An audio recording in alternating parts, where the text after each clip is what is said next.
The desert had a way of making liars honest and cowards brave, but mostly it just made corpses. Clay Harden knew this better than most. He'd buried enough men in this unforgiving stretch of borderland to understand that the sun didn't discriminate. It burned the righteous and the wicked with equal measure, bleaching their bones white before the wind scattered them like bad memories. But Ben Thompson? Thompson was different. Thompson was the kind of ghost that didn't stay buried. Clay sat motionless on his dun mare at the crest of a ridge, eyes narrowed against the late afternoon glare. Below him, the settlement of Copper Springs sprawled like a dying thing, a scattered collection of adobe buildings and weathered wood that clung to existence only because the water hadn't run dry yet. Somewhere down there, according to the wire he'd received 3 days ago, Thompson had been spotted buying supplies and asking questions about routes into Apache territory. 3 years.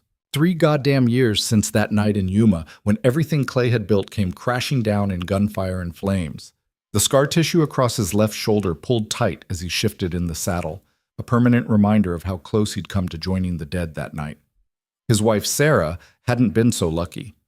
Neither had his deputy, Tom Beckwith, or the 2 prisoners they'd been transporting. Thompson and his men had hit them at midnight, coming out of the darkness like demons, and when the smoke cleared, Clay had been left alive for one reason only, so Thompson could look him in the eye and laugh. "You're too slow, Marshal," Thompson had said, standing over him while Clay bled into the dirt. "Always have been. Tell you what, I'll give you a sporting chance. You live through this, you come find me, but you better bring more than that tin star and that self-righteous bullshit you call justice." Then he'd ridden off, leaving Clay to crawl 3 miles to the nearest ranch, half dead and completely broken. The Federal Marshal Service had given him 6 months to recover. They'd offered him a desk job in Denver, a chance to fade into paperwork and procedure. But Clay had stayed in the field, stayed on the hunt, because the only thing that kept him breathing through the dark nights was the promise he'd made over Sarah's grave. He would find Ben Thompson, and he would make him answer for what he'd done. Now, finally, that promise was within reach. Clay urged the mare down the slope, dust rising in small clouds with each measured step. The sun sat heavy on the horizon, painting the sky in shades of orange and purple that would have been beautiful if Clay had any room left for beauty. His hand rested on the walnut grip of his Colt Peacemaker, worn smooth from years of practice, years of deadly purpose. The main street of Copper Springs was nearly empty. A few locals lingered in the shade of a cantina's overhang, their eyes tracking Clay with the suspicious wariness of people who'd learned to spot trouble before it arrived. He ignored them, guiding his horse toward the building that doubled as both general store and telegraph office, the kind of place where information flowed as freely as whiskey, if you knew how to ask. Clay dismounted, tied the mare to a hitching post, and stepped into the relative cool of the store's interior. The smell hit him immediately: tobacco, leather, and the distinctive musk of dried chiles hanging in bunches from the ceiling. Behind a rough-hewn counter stood a man in his 60s, weathered face dominated by a magnificent white mustache that drooped past his chin. "Help you, friend?" the proprietor asked, his tone carefully neutral. Clay pulled back his coat just enough to reveal the marshal's badge pinned to his vest. "Looking for information. Man came through here a few days back, tall, dark hair, probably traveling with 2 or 3 others. Would have bought supplies, maybe asked about trails heading east." The old man's eyes flicked to the badge, then back to Clay's face. A long moment passed, filled only by the lazy drone of flies circling the dried goods. "Might have seen someone like that," he said finally. "Then again, I see a lot of folks pass through. Memory ain't what it used to be." Clay pulled a silver dollar from his pocket and set it on the counter with a solid clink. "Maybe this helps jog it." The coin disappeared into the old man's gnarled hand with practiced speed. "Came through 3 days ago, just like you said, 4 of them total. The one you're describing, he did most of the talking. Bought enough supplies for a long haul. Ammunition, salted beef, cornmeal, medical supplies. Asked about water sources between here and the Chiricahua Range." "Chiricahua?" Clay's jaw tightened. That was Apache country, deep and dangerous. "He say why he was headed that way?" "Didn't ask, didn't tell, but I heard him mention something to one of his men about the rendezvous and the shipment. That mean anything to you, Marshal?" It did, and none of it good. The Chiricahua Mountains had been a powder keg for months now, with reports of gun runners supplying both outlaws and hostile Apache bands with modern weapons. If Thompson was involved in that trade, it meant he wasn't just running anymore. He was building something, establishing connections that could turn the whole territory into a bloodbath. "They still in town?" Clay asked. The old man shook his head. "Rode out the same day, heading southeast. But Marshal..." He hesitated, leaning forward slightly. "You planning on going after them alone?" "That's the plan." "That's suicide. You know what's out there? Besides the usual heat and scorpions, I mean. The Apache are stirred up worse than I've seen in 20 years. Some new war chief got them organized, hitting settlements, taking weapons. And if your man's heading into their territory by choice..." He trailed off, but the implication was clear. Clay touched the brim of his hat in acknowledgement. "Appreciate the warning and the information. Marshal," the old man called as Clay turned to leave. "Whatever this Thompson did to you, is it worth dying over?" Clay paused in the doorway, silhouetted against the dying light. "He killed my wife, so yeah, I'd say it is." He stepped back into the heat without waiting for a response. The decision had to be made now, and Clay knew it. He could ride back to the territorial office in Tucson, file a report, request backup, follow procedure, do things the right way. But procedure took time. Time for Thompson to disappear deeper into country where badges meant nothing and the only law was survival. Time for the trail to go cold again, like it had so many times before. Or he could do what every instinct screamed at him to do, ride out now, alone, and finish this before Thompson slipped away again.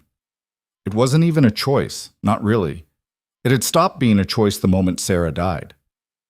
Clay spent the night in Copper Springs' excuse for a hotel, a boarding house run by a Mexican woman who asked no questions and served breakfast before dawn. He was back in the saddle as the first light touched the eastern sky, riding southeast with nothing but supplies, ammunition, and a singular purpose driving him forward. The terrain grew rougher as he traveled, the relatively flat desert giving way to broken country cut by arroyos and studded with rock formations that rose like broken teeth from the earth.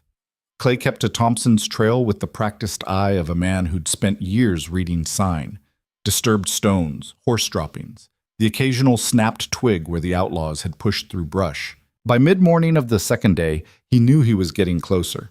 The tracks were fresher, the intervals between campsites shorter. Thompson wasn't trying particularly hard to hide his trail, which meant either he didn't think anyone was following or he didn't care. That arrogance would be his undoing. The ambush site Clay chose was a narrow pass between two steep walls of red rock, a natural bottleneck where Thompson's group would have to ride single file.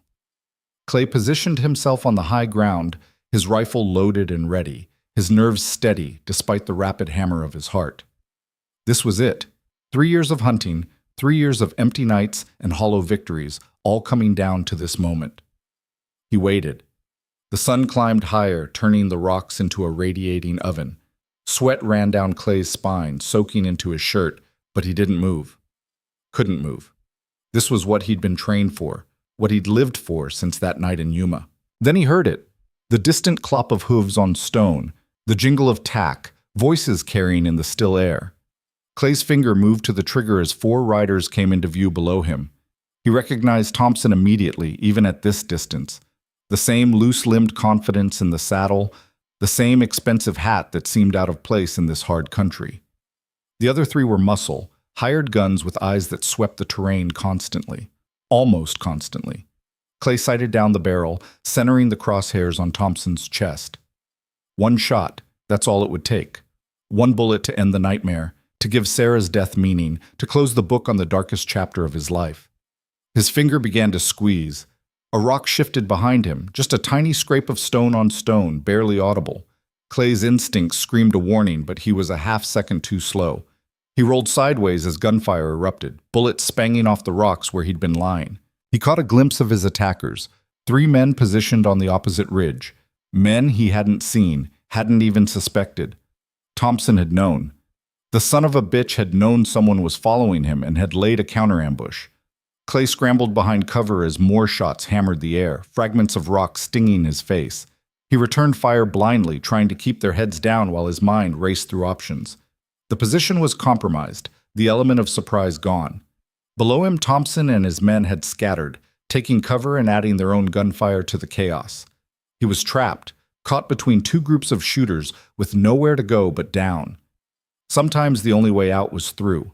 Clay broke from cover, running full tilt along the ridge even as bullets kicked up dust around his boots. He fired his pistol as he ran, not aiming, just creating noise and confusion. His goal was the far end of the ridge where the ground sloped down into a maze of boulders. If he could make it there, he could lose them in the terrain. A bullet tugged at his coat. Another drew a hot line across his ribs, but he kept moving, kept firing until the Colt clicked empty. He vaulted over a low rock wall and half ran, half slid down the scree slope, loose stones cascading around him in a mini avalanche.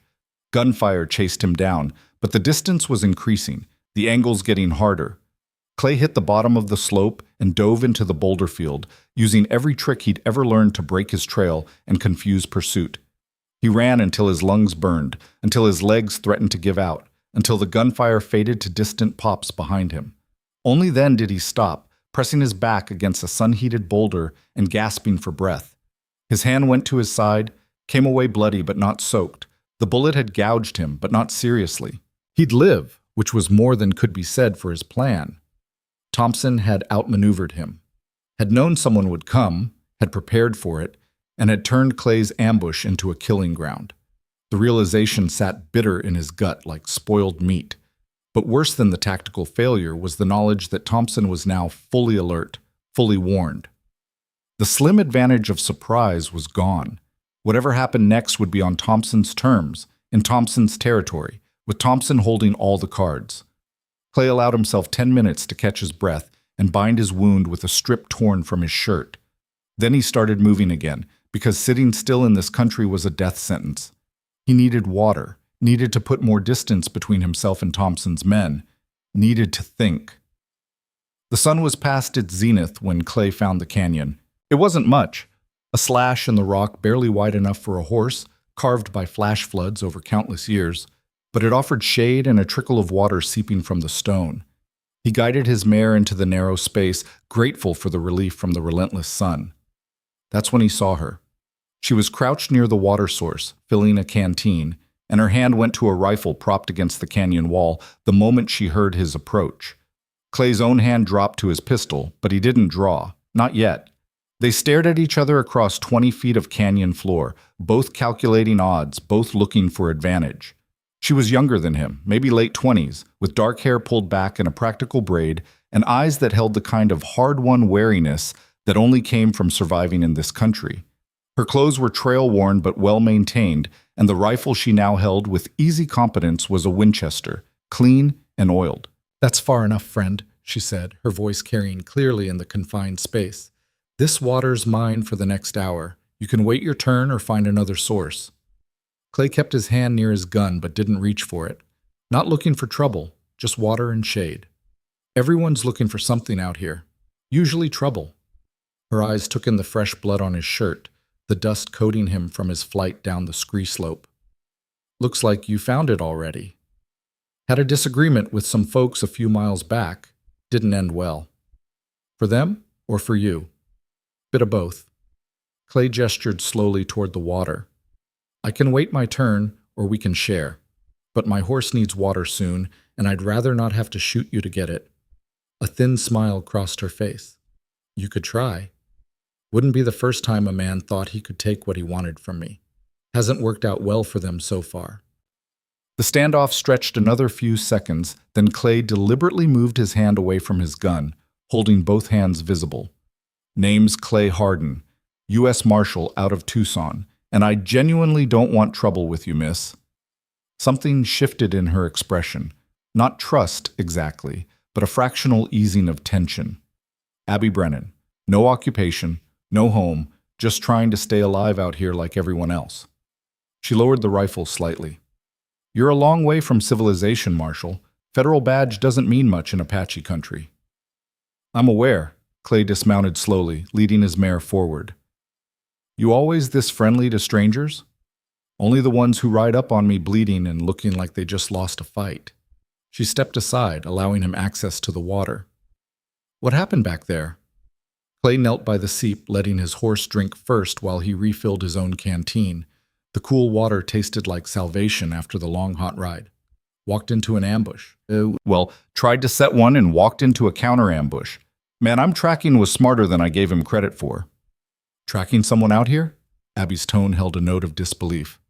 That's either dedicated or crazy. Little of both, probably.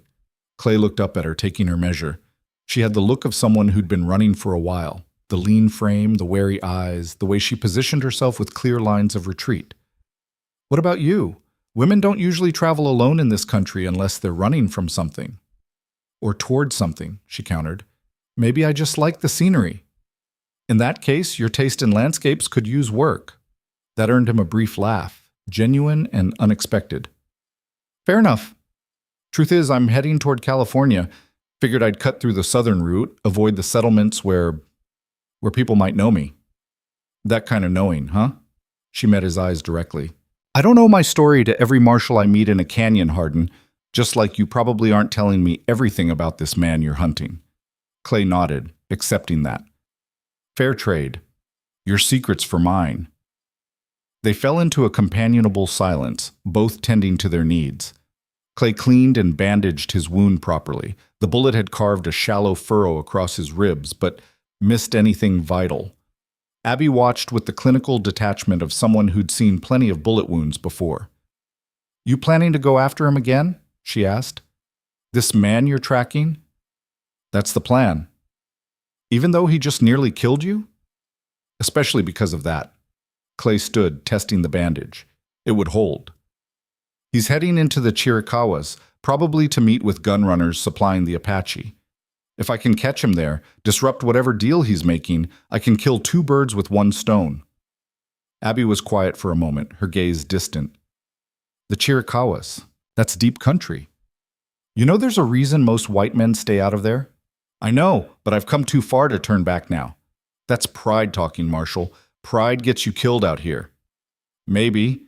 Clay gathered his gear, preparing to mount up. But so does giving up, and I'm done giving up. He swung into the saddle, then paused, looking down at her.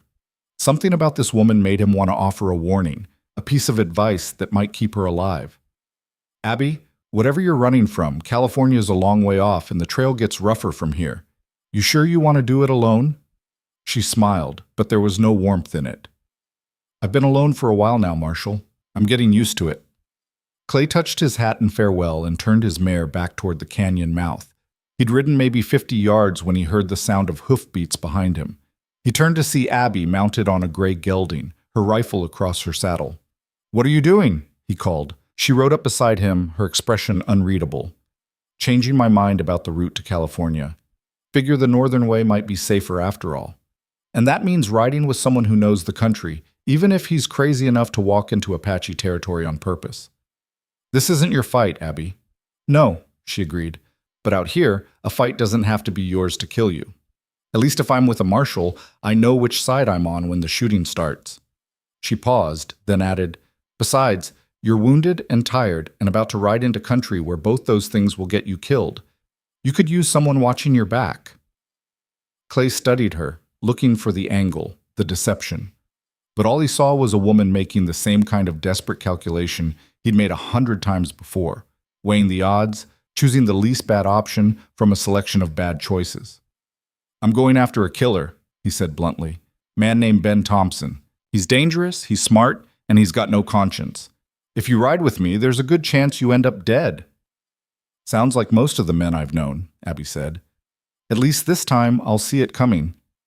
Against his better judgment, Clay found himself nodding. Your choice. But don't expect me to slow down or change plans because you're along. This hunt ends one way, with Thompson dead or me dead. There's no middle ground. Understood, Marshal. Now are we going to sit here talking, or are we going to ride? They rode. The terrain grew increasingly hostile as they pushed southeast, following Thompson's trail toward the Chiricahua Range. Clay had to give Abby credit. She knew how to travel light and fast, never complained about the pace or the conditions, and kept her eyes moving, scanning for threats with the practiced vigilance of someone who'd survived by staying alert. They made camp that night in a dry wash. No fire, eating cold jerky and hardtack while the stars wheeled overhead in their ancient patterns. Clay took first watch, sitting with his back against a rock and his rifle across his knees, listening to the night sounds of the desert. "Tell me about him," Abby said from the darkness. "This Thompson." Clay didn't answer immediately. Talking about Thompson meant talking about Sarah, about that night in Yuma, about the 3 years he'd spent hunting a ghost. It meant opening wounds that had never properly healed. But the silence out here had a weight to it, and maybe sharing the burden would make it lighter. "He was a bank robber originally," Clay said finally. "Hit a string of institutions across Kansas and Missouri about 5 years back. Good at it too. Never hurt anyone who didn't get in his way. Always planned his exits perfectly. The law couldn't touch him because he was smart enough to keep moving. Never stayed in one place long enough to establish a pattern." "So what changed?" "I changed things. Figured out he had a sweetheart in St. Louis, a woman he'd visit between jobs, set up a stakeout, caught him coming out of her house one morning, arrested him without firing a shot." Clay's hand tightened on the rifle. "He swore then and there that he'd make me pay. Said I'd regret the day I put cuffs on him. Let me guess. He escaped. 6 months into a 10-year sentence, killed a guard, bribed another, walked out of the Yuma Territorial Prison like he was leaving a hotel, and then..." Clay's voice went flat, emotionless. "Then he came for me. Not directly. That wasn't his style. He hit the prison wagon I was guarding, the one transporting 2 prisoners to trial. My wife was with me that night. She shouldn't have been, but she wanted to see the country, wanted to spend time with me before I left on another long patrol." Abby's voice was soft in the darkness. "I'm sorry." "Thompson shot her first. Before he did anything else, before he took the prisoners or the horses or anything, he shot Sarah. Wanted me to watch her die. Wanted me to know that this was personal, that this was payment for putting him behind bars." Clay's jaw worked. "Then he shot my deputy, freed the prisoners, and left me alive to remember. 3 years ago, and I've been hunting him every day since." The silence that followed was heavy with shared understanding. They were both running from ghosts, both carrying weight that couldn't be set down. "What will you do?" Abby asked. "When you find him?" "Kill him." "And then?" Clay hadn't thought that far ahead. The hunt had consumed everything, his career, his relationships, his future. Beyond Thompson's death, there was only void. "I don't know," he admitted. "I guess I'll figure that out when the time comes." "Fair enough," Abby said. Then, after a pause, "For what it's worth, Marshal, I hope you get what you're looking for. I hope it's worth what it's cost you." "So do I," Clay said. "So do I." They crossed into Apache territory the next day, and the air itself seemed to change, became heavier, charged with invisible threat. Clay's senses went into overdrive, reading every shadow, every movement of the sparse grass, every distant dust devil for signs of danger. The Apache were the finest guerrilla fighters Clay had ever encountered, able to move across terrain that would kill a white man and strike from positions that seemed impossible. The current unrest made them even more dangerous. Desperation and anger were powerful motivators, and the combination of both had turned this stretch of country into a killing ground. They found the first body near midday, a white man, scalped and left for the carrion birds. The corpse had been there less than 24 hours, still fresh enough to draw flies in thick black clouds. Clay dismounted, examining the remains while Abby kept watch. The dead man wore the rough clothes of a prospector or drifter, but his gun belt and weapons were gone, taken as prizes. More concerning were the tracks around the body, unshod ponies, at least a dozen, heading north. "War party," Clay said, swinging back into the saddle. "Recent, too. We need to move." They pushed harder, putting distance between themselves and the kill site. But Clay knew it was only a matter of time before they encountered either Apache or the other white men operating in this territory. Gun runners, outlaws, deserters. None of them would be friendly.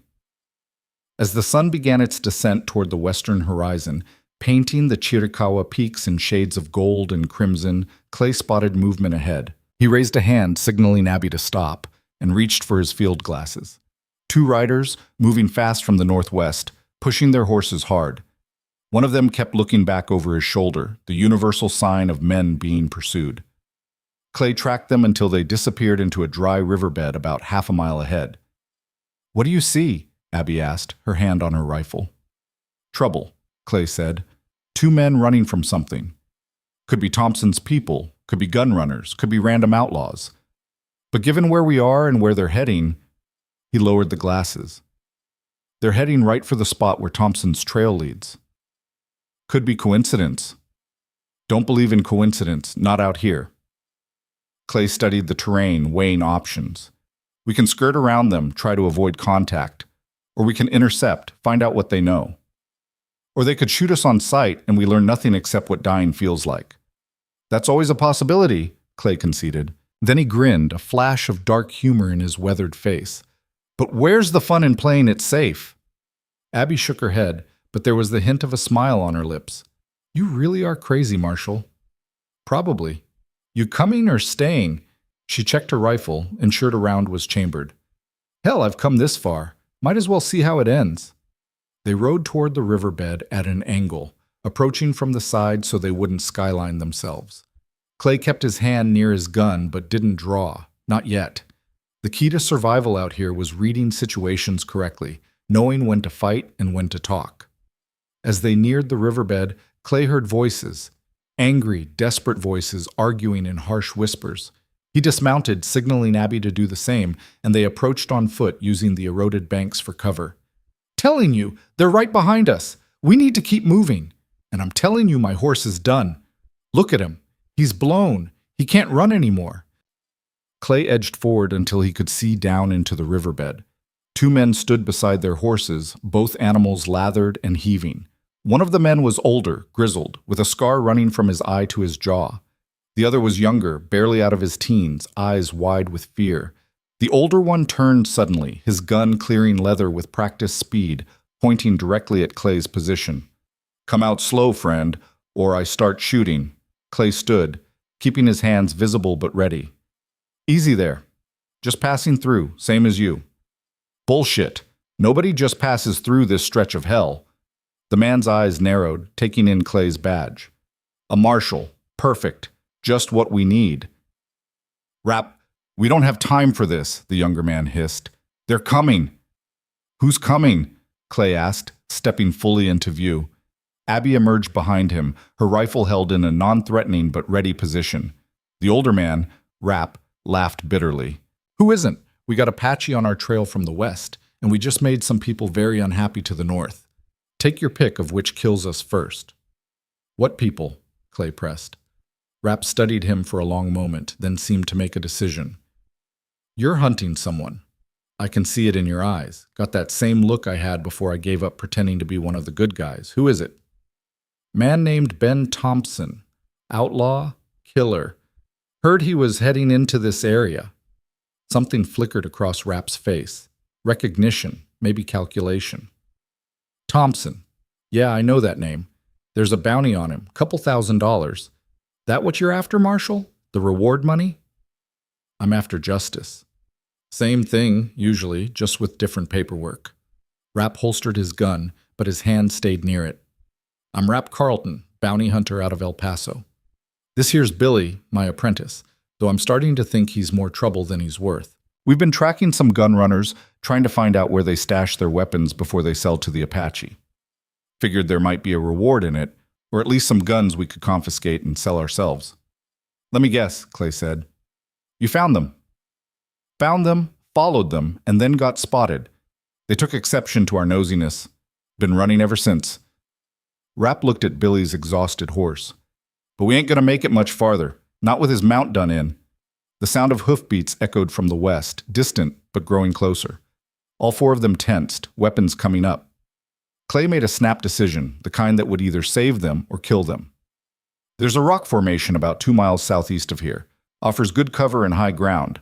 We hole up there, wait for whoever's chasing you to pass, then figure out our next move. We? Rap's eyebrow rose. You offering an alliance, Marshal? That's mighty trusting of you. Not trust, practicality. Out here numbers matter. 4 guns are better than 2. Clay looked at Billy's trembling horse. The animal won't make it, though. We'll have to double up. Billy's face crumpled. I can't just leave him. You can, and you will, unless you want to die here, Rap said flatly. He pulled his rifle from its scabbard, turned, and shot the horse through the head with mechanical efficiency. The animal dropped instantly, dead before it hit the ground. Billy jerked back, eyes wide with shock, but Rap was already moving. "Kid rides with me. Let's move before those bastards crest that ridge."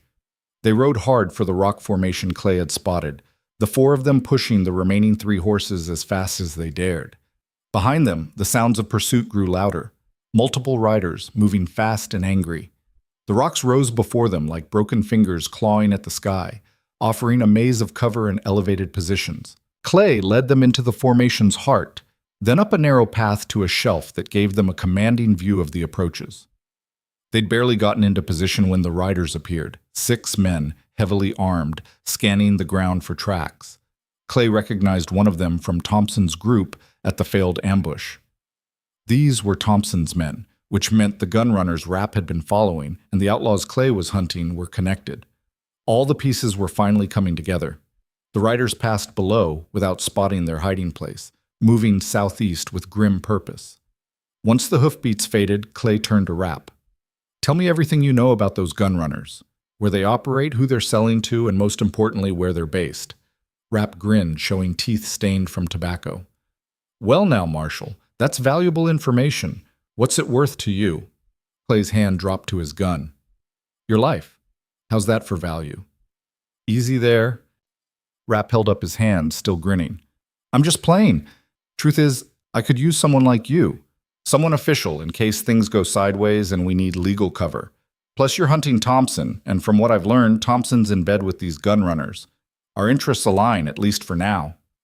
So talk." Rap leaned back against the rock, pulling out a cigarette and lighting it with practiced ease. "There's an old Spanish mission about 30 miles southeast of here, built into the side of a canyon. Place has been abandoned for 50 years, but it's perfect for what these bastards are doing.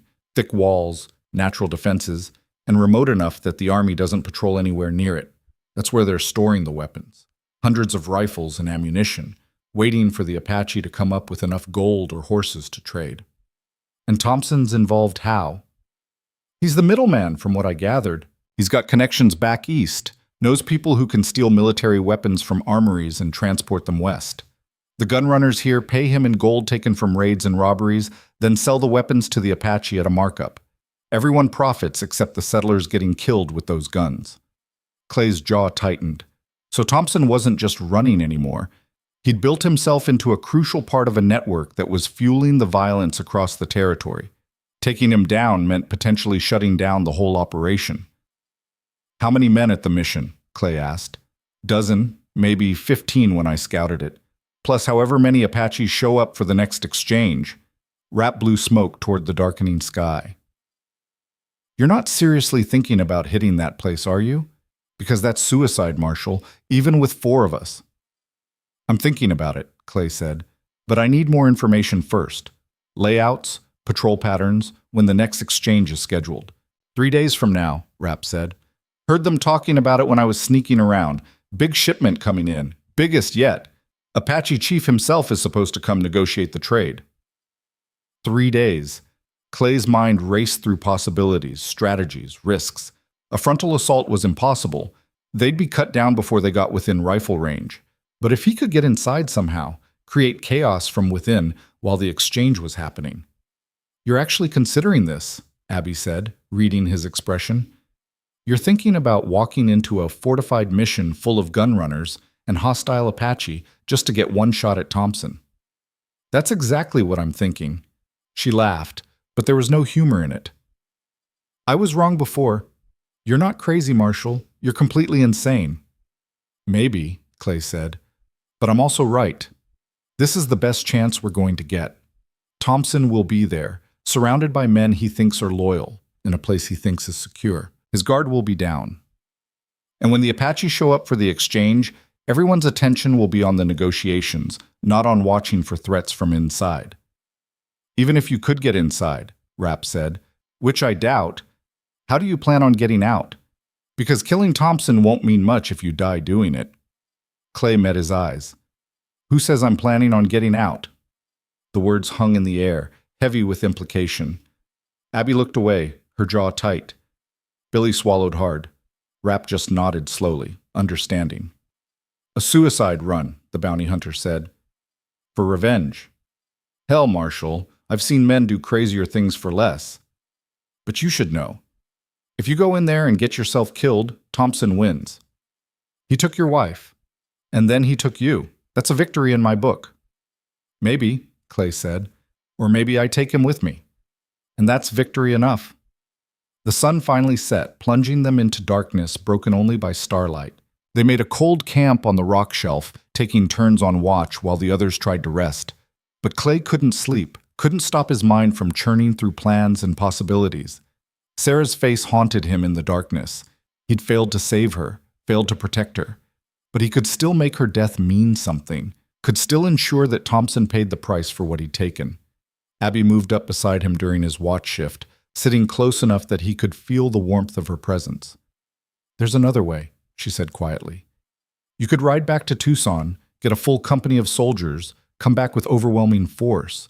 Do this right, not as a suicide mission. That would take weeks. Thompson would be gone by then. So let him go. Find another way to live your life that doesn't end with you dead in the dirt. Clay was quiet for a long moment. You don't understand. This isn't about justice anymore. It's about balance. He took something from me, and I need to take something from him. Need to see the fear in his eyes when he realizes he's about to die. Need to watch the light go out and know that I put it there. That's not balance, Clay. That's just more death. Out here, Clay said, gesturing at the vast darkness surrounding them. They're the same thing. Abby didn't argue further. She simply sat with him in the darkness, two broken people sharing a moment of companionship before the violence to come. As dawn broke over the Chiricahua Range, painting the sky in shades of blood and fire, Clay made his final decision. 3 days. That's how long he had to scout the mission, form a plan, and prepare for an assault that would likely end with his death. But if Thompson died too, that would be enough. It would have to be enough. The mission revealed itself slowly as they approached from the north, a crumbling testament to faith abandoned in favor of survival. Clay studied it through his field glasses from a ridge overlooking the canyon, noting every detail with the practiced eye of a man planning either victory or death. The structure had been built by Spanish missionaries a century ago, its adobe walls still thick and imposing despite decades of neglect. A bell tower rose from the eastern corner, offering whoever controlled it a commanding view of the approaches. The main courtyard was enclosed by those high walls, with only 2 visible entrances, a heavy wooden gate on the south side and a smaller door to the west. Beyond the mission, the canyon walls rose steep and unforgiving, creating a natural fortress that made frontal assault nearly impossible. There, Rapp said, pointing to a cluster of tents pitched in the mission's shadow. That's where most of them sleep. The mission itself is where they store the weapons. Thompson keeps quarters in what used to be the priest's chambers, up in that tower. Clay counted the men moving around the compound, 14 visible, though he knew there would be more inside. They moved with the casual confidence of men who believed themselves untouchable, their rifles slung carelessly over shoulders, their guard rotations sloppy and predictable. They're not expecting trouble, Abby observed. Too comfortable. Why wouldn't they be? Billy said, his voice still carrying the tremor it had held since Rapp shot his horse. We're in the middle of nowhere, surrounded by Apache territory. Any lawman with sense stays 100 miles from here. The kid's got a point, Rapp said, lighting another cigarette. You're probably the first Marshal to get this close in years, Clay. These boys think they're invisible out here. Clay lowered the glasses, his mind already working through the geography, the timing, the 1,000 variables that could mean the difference between success and catastrophe. Tell me about the weapons storage. Where exactly in the mission? Underground, Rapp said. There's a cellar beneath the main chapel, accessible through a trapdoor behind the altar. They keep everything down there, rifles, ammunition, even some dynamite they use for mining operations. Places like a powder keg waiting for a spark. And Thompson's quarters? Top of the tower, like I said. Only one way up, a spiral staircase that's easy to defend. He's got at least 2 men stationed at the bottom at all times. Rapp studied Clay's face. You're not seriously thinking about going in there alone, are you? That's exactly what I'm thinking. Then you're dumber than you look, Marshal. Rapp flicked ash from his cigarette. Even if you could get past the guards, get up that tower, and put a bullet in Thompson, which is a lot of ifs, you'd never make it back out. They'd riddle you with holes before you hit the ground floor.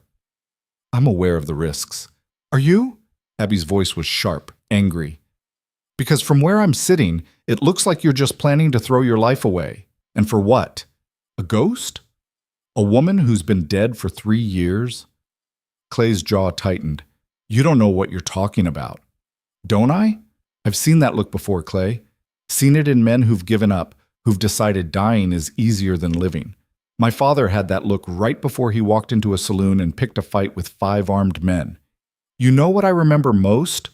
How relieved he looked when the first bullet hit him, like he'd been waiting for permission to stop fighting. This is different. Is it? Because it looks the same from here. She moved closer, her eyes searching his face. Sarah's gone, Clay. Nothing you do to Thompson will bring her back.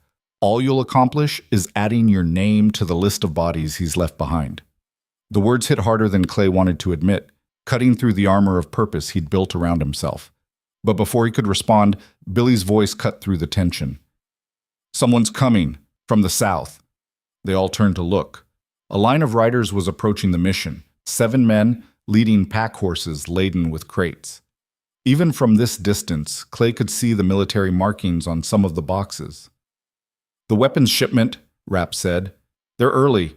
Wasn't supposed to arrive until tomorrow. Clay raised the glasses again, scanning the new arrivals. The lead rider was a tall man in a cavalry coat, his bearing suggesting military training even if his current employment was decidedly illegal. The others were a mix of types, deserters probably, men who'd traded their uniforms for gold. The mission's gate swung open to receive them, and Clay caught a glimpse of the man who emerged to greet the newcomers. Even at this distance, even after 3 years, he recognized Ben Thompson immediately. Thompson had changed little, still moved with that same loose confidence, still wore his hat at that same arrogant angle, but there was something different too, something harder in the way he carried himself. Success had made him bold, had transformed him from a simple outlaw into something more dangerous, a criminal entrepreneur with connections and capital. Clay's hand tightened on the field glasses, his knuckles going white. Right there. Thompson was right there, less than half a mile away, finally within reach after 3 years of hunting. Clay. Abby's hand on his arm brought him back. Don't. Not yet. You go charging down there now. You're dead. We need a plan. She was right, and Clay hated that she was right. Revenge demanded patience, demanded precision. Rushing in now would accomplish nothing except his own death. We watch, he said finally, lowering the glasses. We learn their patterns, find their weaknesses. And when the Apache arrive for the exchange, when everyone's distracted, that's when we move. We? Rapp's eyebrow rose. You got mice in your pocket, Marshal? Because I don't remember signing up for a suicide mission? You're here for the bounty, right? Thompson's worth $2,000 dead or alive. Help me get to him, and the reward's yours. I don't want the money, just want him dead. Rapp considered this, smoke curling from his cigarette. $2,000 is a lot of money, but it's not worth much if I'm too dead to spend it. Then help me plan it right. You know the layout, know their routines. Between the 4 of us, we can find a way in and out that doesn't end with everyone dead. Just most of us, you mean? I'll take those odds. Rapp laughed, a harsh bark of sound. You know what? Why the hell not? I've been playing it safe for too long anyway. Gets boring after a while. He looked at Billy. What about you, kid? You in or out? Billy's face had gone pale, but there was something else there too. A spark of determination fighting through the fear. I'm in. Someone's got to keep you old bastards from getting yourselves killed. That's the spirit, Rapp said, then turned to Abby. And you, lady? What's your stake in this? Abby was quiet for a long moment, her eyes on the mission below. When she spoke, her voice was distant, haunted. I told you I was running from something. Truth is, I'm running from someone. A man back in Santa Fe who decided I belonged to him, who didn't take kindly to me disagreeing. Killed my brother when he tried to stop him, then put a price on my head to make sure I could never settle anywhere safely. She looked at Clay directly. I've been running for 8 months, looking over my shoulder every day, trusting no one. And I'm tired, Clay. Tired of running, tired of hiding, tired of being afraid. So if you're planning something crazy enough that it might actually work, something that might give me a chance to stop running, then yeah, I'm in. Clay nodded slowly, understanding the weight of what she was offering. They were all broken in different ways, all carrying damage that had brought them to this desolate place. Maybe that's what made them perfect for this impossible task. They had nothing left to lose except their lives, and lives that had become burdens weren't worth much anyway. Then we plan, Clay said. We watch them for the next 2 days, learn everything we can. And when the Apache arrive for the exchange, we hit them hard and fast. Rap, you said there's dynamite in that cellar? A crate of it, yeah. They use it for prospecting, blowing out ore veins. That's our advantage. We get into that cellar, set charges on the weapons cache. When it goes up, it'll create enough chaos to cover our move on Thompson. Clay's mind was racing now, pieces falling into place. Billy, you're the youngest, least threatening. Think you could play the part of a deserter looking for work? Get inside their camp, learn the guard rotations? Billy swallowed hard but nodded. I can try. Don't try. Do it or don't, but halfway gets you killed. Clay looked at each of them in turn. This works only if we're all committed. No hesitation, no second guessing. We move like we're already dead and anything else is a bonus. Understood? They nodded, and Clay saw his own resignation reflected in their faces. They were all ghosts already, just waiting for the world to catch up and make it official. For the next 2 days, they watched the mission with the patient intensity of predators studying prey. Billy made his approach on the second afternoon, riding in alone with a story about deserting from Fort Bowie and looking for easier money than what the army paid. Clay held his breath as the kid disappeared through the gates, half expecting to hear gunfire. But Billy had a gift for seeming harmless, unthreatening. He emerged 3 hours later with a job offer to help guard the weapons during the exchange, and more importantly, with detailed information about the compound's layout and routines. There's 15 men total, Billy reported that night, his hands shaking slightly as he drew a map in the dirt.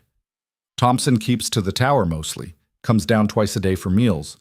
The weapons are in the cellar, like Rapp said, guarded by 2 men during the day, 4 at night. The Apache are expected tomorrow at sunset. They're bringing gold and horses, planning to take 30 rifles and 5,000 rounds of ammunition. Who opens the cellar? Clay asked. Thompson himself. He's got the only key. Won't trust anyone else with it. That complicated things. If Thompson held the only key to the weapons cache, they'd have to take him first before they could access the dynamite. But taking Thompson meant fighting through his guards, which would alert the entire compound before they could set the charges. Clay stared at the crude map, frustration building. Every approach he considered had fatal flaws, gaps where things could go wrong, and turn the whole plan into a massacre. There might be another way, Abby said quietly. Into the cellar, I mean. All eyes turned to her. When I was scouting the perimeter yesterday, I found an old drainage channel that runs beneath the mission, probably built to keep the chapel from flooding during heavy rains. It's collapsed in places, but there's a section that looked like it might connect to the cellar. If we could access it from outside the walls. Show me, Clay said. They moved through the darkness like shadows, Abby leading them to a spot where the canyon wall met the mission's foundation. Sure enough, there was an opening barely 2 feet wide, partially hidden by rubble and desert scrub. Clay knelt, peering into the blackness. It could work, he said. If it connects to the cellar, we could bypass the guards completely. But we'd be going in blind, no idea what's down there or where it leads. Story of our lives, Rapp muttered. Clay pulled back from the opening, his mind racing through revised plans. Okay, here's how we do this. Tomorrow, when the Apache arrive, everyone's attention will be on the exchange. That's when Abby and I go through the drainage channel, get into the cellar, and set charges on the ammunition. We don't need much, just enough to blow the cache and create panic. What about Thompson? Billy asked. Once the explosion happens, he'll come down from that tower. Has to. He'll need to secure the weapons, calm his men, deal with the chaos. That's when I take him. In the confusion, with everyone scrambling, I'll have my shot. And the rest of us? Rapp asked. You 3 position yourselves outside the compound with rifles. When people start running out after the explosion, you make sure they keep running. Don't let them regroup. Don't let them organize a defense. We want chaos, Want them scattered and afraid. What about the Apache? Billy's voice was small. They're not going to just run away. They'll fight. Let them. Let them fight Thompson's men. Let everyone tear each other apart. All we care about is Thompson. Once he's dead, we extract through the drainage channel and disappear before anyone knows what hit them. It was a terrible plan, full of assumptions and vulnerabilities, but it was the best terrible plan they had. The next day crawled past with agonizing slowness. They maintained their watch on the mission, noting the increased activity as Thompson's men prepared for the exchange. Crates were brought up from the cellar and staged in the courtyard. Guards took positions on the walls. Thompson himself appeared on the tower balcony, surveying his domain with the satisfaction of a king. Clay watched him through the field glasses, his finger unconsciously moving to the trigger of his rifle. One shot. That's all it would take. One bullet across 400 yards of open air to end this hunt, to balance the scales, to give Sarah's death meaning. But Abby's words echoed in his mind. All you'll accomplish is adding your name to the list of bodies he's left behind. Was she right? Had this hunt become less about justice and more about a death wish wrapped in the trappings of purpose? Clay didn't know anymore. The line between righteous vengeance and self-destruction had blurred so gradually he couldn't say when he'd crossed it. Movement to the south, Rapp said, pulling Clay from his thoughts. The Apache came with the setting sun, a line of warriors mounted on painted ponies, their presence transforming the air itself into something charged and dangerous. Clay counted 20 fighters, all armed, all moving with the fluid grace of men who'd grown up in this harsh country. At their head rode a warrior whose bearing suggested leadership, older than the others, with silver threading through his long black hair and a face carved from stone by years of war and loss. The mission gates opened to receive them, and Clay watched as Thompson descended from his tower to greet the Apache chief.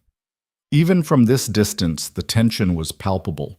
Two predators circling each other, neither quite trusting the other, both willing to deal because the alternative was worse. That's our cue, Clay said. Rapp, Billy, get into position. Abby, with me. They moved quickly, taking advantage of the distraction. While all eyes were on the courtyard exchange, Clay and Abby approached the drainage channel, squeezing through the narrow opening into darkness that smelled of damp earth and old stone. Clay had brought a small lantern, and its dim light revealed a tunnel barely tall enough to crouch in, the walls pressing close on both sides. Water had carved this passage over centuries, and time had partially collapsed it in several places. They crawled through the debris, every sound magnified in the confined space. After what felt like hours, but was probably only minutes, they reached a section where the tunnel angled upward. Clay raised the lantern and saw ancient stonework above them, the foundation of the mission itself. There, Abby whispered, pointing. A section of the ceiling had crumbled, creating an opening into the space above. Clay could see wooden beams, the underside of floor planks. They'd found it, the cellar. Clay extinguished the lantern, plunging them into darkness. Above, he could hear muffled voices, footsteps, the sounds of the exchange taking place. He waited, letting his eyes adjust, counting seconds and steadying his breathing. Then he pushed up through the opening, emerging into the cellar like a ghost rising from the grave. The space was larger than he'd expected, supported by thick wooden pillars and lit by a single lantern hanging from a hook. Crates were stacked everywhere, rifles, ammunition, military supplies stolen from armories across the territory. And there, against the far wall, a wooden box marked with the distinctive red diamond that meant explosives. Abby came up behind him, moving with silent efficiency. They crossed to the dynamite crate, and Clay carefully pried it open. Inside were a dozen sticks, along with fuses and blasting caps. He'd used explosives before during his Marshal days, clearing rock slides and breaching outlaw hideouts. His hands remembered the work, assembling charges with practiced precision. How much? Abby whispered. All of it. We're not trying to be subtle. He placed charges throughout the cellar, focusing on the ammunition crates. When the dynamite went up, it would trigger a chain reaction that would turn the entire underground space into an inferno. Anyone in the mission above would have seconds to get clear before the whole structure came down. Clay was setting the final charge when he heard it. Footsteps on the stairs leading down from the chapel. Someone was coming. He and Abby froze, pressed against the shadows between crates. The footsteps descended, and a man emerged into the lamplight, one of Thompson's guards, probably sent to retrieve more ammunition for display. The guard walked directly toward their hiding spot, his hand reaching for a crate handle. Clay had no choice. He moved fast, covering the distance in 2 silent strides and looping his arm around the man's throat. The guard struggled, but Clay had the advantage of surprise and position. He held tight, cutting off air and blood flow until the man went limp in his arms. "Is he dead?" Abby asked. Clay checked for a pulse, found one. "Unconscious. Won't be for long, though. We need to move." They retreated to the drainage tunnel, Clay pausing only to light the fuse on the central charge. It sizzled to life, a orange spark crawling toward detonation. "Run," Clay said. They scrambled through the tunnel, not caring about noise now, just desperate to put distance between themselves and the coming explosion. Behind them, the fuse burned steadily, inevitably, counting down to chaos.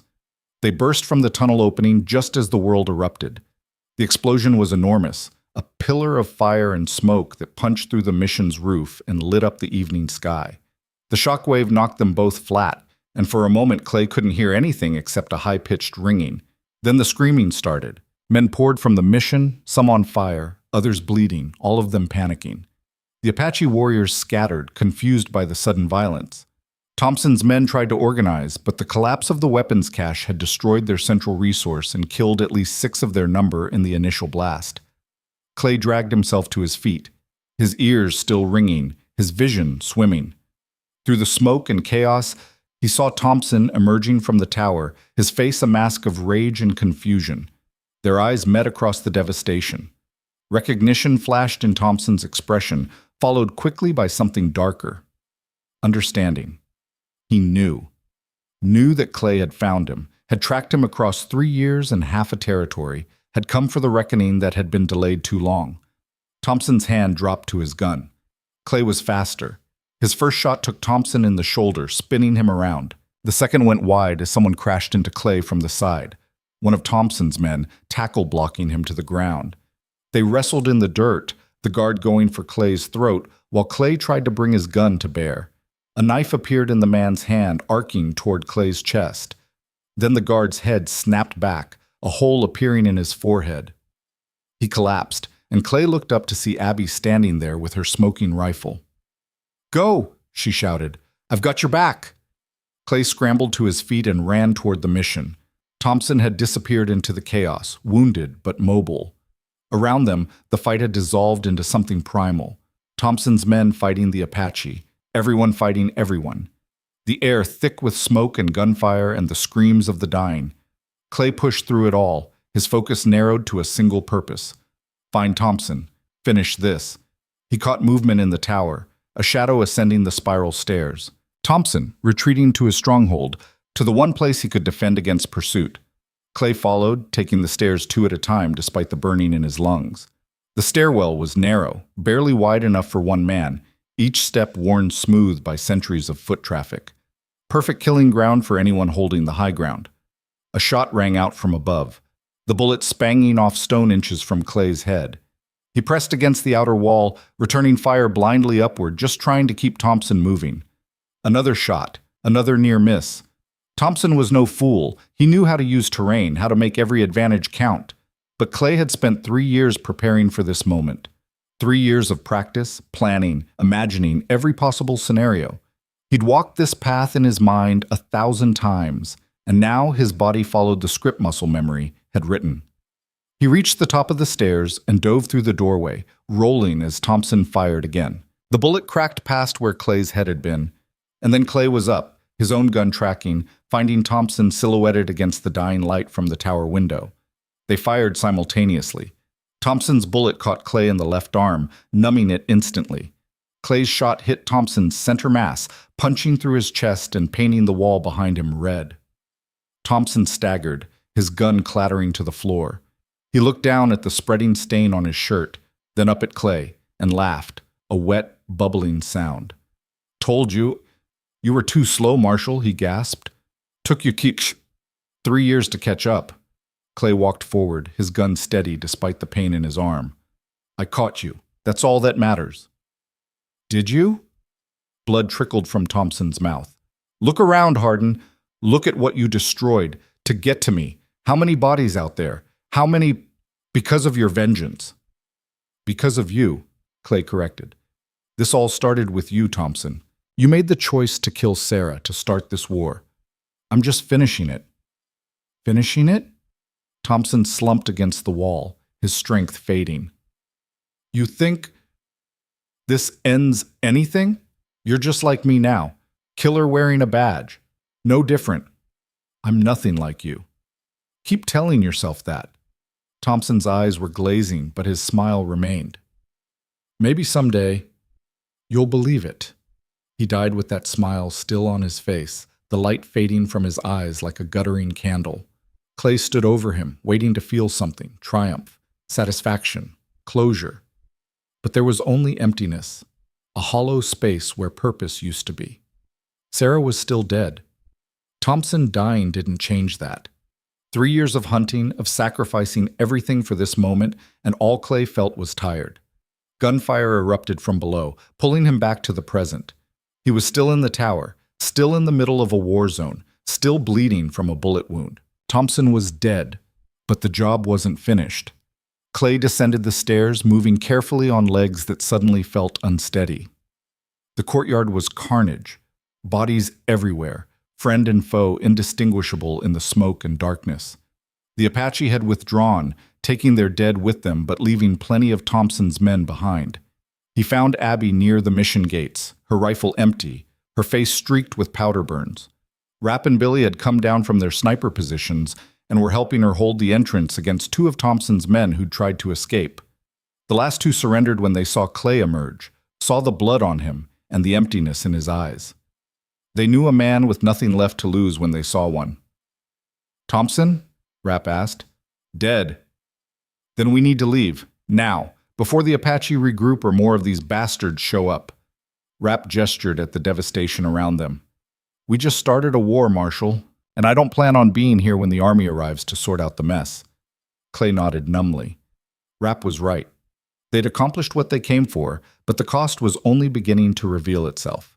They fled into the darkness, 4 ghosts disappearing into country that swallowed secrets and spat out bones. They rode hard through the night, putting as much distance as possible between themselves and the burning mission. Behind them, the sky glowed orange with flames that consumed what remained of Thompson's empire, and the occasional crack of exploding ammunition echoed through the canyons like distant thunder. Clay's arm throbbed with each stride of his horse, the bullet wound bleeding through the hasty bandage Abby had tied around it during their first brief stop. The pain kept him focused, kept him from slipping into the dark place his mind wanted to go. The place where Thompson's final words waited to be examined, to cut deeper than any bullet. We need to stop, Abby called over the sound of hoofbeats. Clay's losing too much blood. Stop and we're dead, Rapp shouted back. Those Apache know this country better than we do. They'll track us down before sunrise if we give them the chance. He'll be dead before sunrise if we don't treat that wound properly. Rapp cursed, but pulled his horse to a halt in a narrow defile between 2 rock formations. The others stopped beside him, their horses blowing hard, foam flecking their bits. Billy dismounted first, his young face pale in the moonlight. How bad is it? Clay tried to wave him off, but the movement sent fresh pain lancing through his arm. I'm fine. We keep moving. The hell you are, Abby said, already pulling medical supplies from her saddlebag. Get down from that horse before you fall off. Clay started to argue, but exhaustion and blood loss made the world tilt sideways. He half climbed, half fell from the saddle, catching himself against his horse's shoulder. Abby was there immediately, guiding him to sit against a boulder while she examined the wound.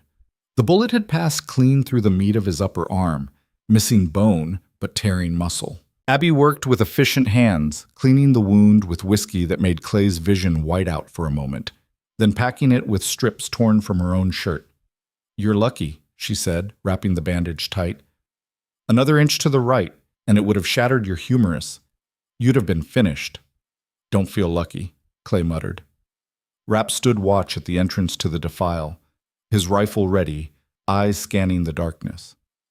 We've got maybe 2 hours before they pick up our trail. After that, we're in a running fight all the way to... Where exactly are we running to, Marshal? It was a good question. Clay hadn't thought past killing Thompson, hadn't planned for what came after. The future had been a blank space because he'd never really expected to have one. There's a way station about 40 miles northeast, he said finally. Run by a former ranger named Jack Keller. He owes me a favor. We can hole up there, get supplies, figure out our next move. 40 miles, Billy repeated, his voice hollow, with the Apache hunting us and Clay bleeding. We'll never make it. Not with that attitude we won't, Rapp said, but there was no real conviction in his voice. They all knew the odds were stacked against them. The silence that followed was heavy with unspoken fears. They'd accomplished what they set out to do. Thompson was dead, the gun-running operation destroyed, but the cost was only beginning to reveal itself. They'd made enemies of both the remaining outlaws and the Apache warriors who'd lost their weapons supplier. The entire territory between here and safety was hostile ground. There's another option, Abby said quietly. We could split up. 4 riders together are easier to track than individuals going separate directions. If we scatter, at least some of us might make it. No, Clay said immediately. We stay together. Anyone gets left behind out here, they're dead. At least together we can watch each other's backs. Noble sentiment, Rapp said. But the lady's got a point. 4 of us together, we're a target. 4 of us separate, we're harder to find. And 4 of us separate, we're easier to kill when they do find us, Clay countered. He struggled to his feet, testing his injured arm. It was stiff, painful, but functional. I didn't drag you all into this just to abandon you when things got rough. We finish this together, or we die together. Those are the only options I'm offering. Billy laughed, a slightly hysterical edge to it. Die together. That's a hell of a rallying cry, Marshal. It's honest, at least, Clay said. I'm done lying to myself about what this is. We're not heroes on some righteous mission. We're just people trying to survive the consequences of our choices. But we've got a better chance of doing that if we stick together. Rapp studied him for a long moment, then nodded slowly. All right, Marshal, we'll play it your way. But when the Apache catch up to us, and they will catch up, I'm not going down quiet. I plan to take a whole lot of them with me. Fair enough, Clay said. Now, let's move before we lose our head start completely. They mounted up and rode into the deeper darkness, following game trails and dry washes that would make tracking harder. Clay pushed them at a pace just short of reckless, knowing that speed was their only real advantage. The Apache could track a ghost across bare rock, but even they needed time to read sign, to puzzle out which direction their quarry had fled. Dawn found them in broken country north of the Chiricahua Range, the terrain a chaotic jumble of arroyos and mesas that offered both cover and confusion. They'd covered perhaps 20 miles, leaving Clay's estimate of 40 miles to the way station still daunting in the morning light. And that's when they saw the smoke. It rose in a thin column from a mesa top about 3 miles to their west, the unmistakable signal of Apache scouts reporting the position of their prey. They've got us, Billy said, his voice cracking. They know exactly where we are. Rapp pulled out his field glasses, scanning the surrounding terrain. Worse than that, kid. Look there, and there. He pointed to 2 more smoke columns rising in the distance, one to the north, one to the east. They're boxing us in, directing the war party to our position. We've got maybe an hour before they close the trap. Clay's mind raced, examining options and discarding them just as quickly. They couldn't outrun mounted Apache warriors over terrain the natives knew intimately. They couldn't hide. The smoke signals meant they'd already been spotted by scouts who could read tracks in ways that seemed almost supernatural. Fighting was suicide against superior numbers who knew every advantage this country offered, which left only one option, as insane as it was. We go west, Clay said. The others stared at him. West? Rapp repeated. That smoke signal is west. You want to ride directly toward the people trying to kill us? Think about it. They're positioning warriors to block our escape north and east, expecting us to run for the settlements. They won't expect us to double back to ride toward their own territory.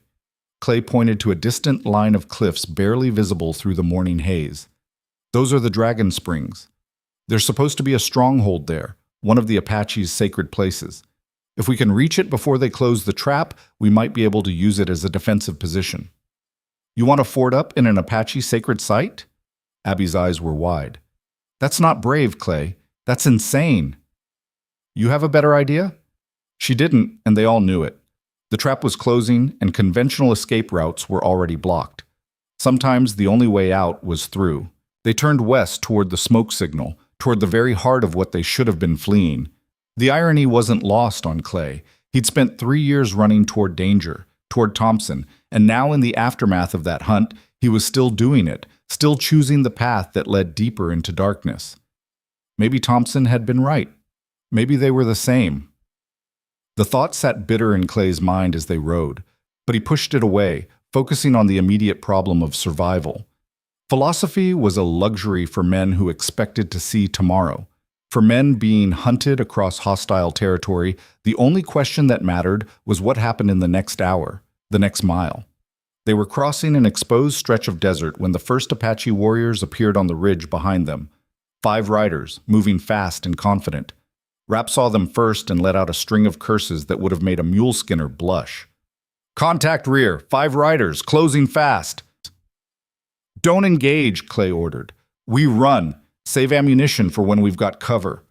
They spurred their horses into a gallop, racing across the hardpan, while the warriors behind them gave chase with whooping cries that carried clearly in the thin air.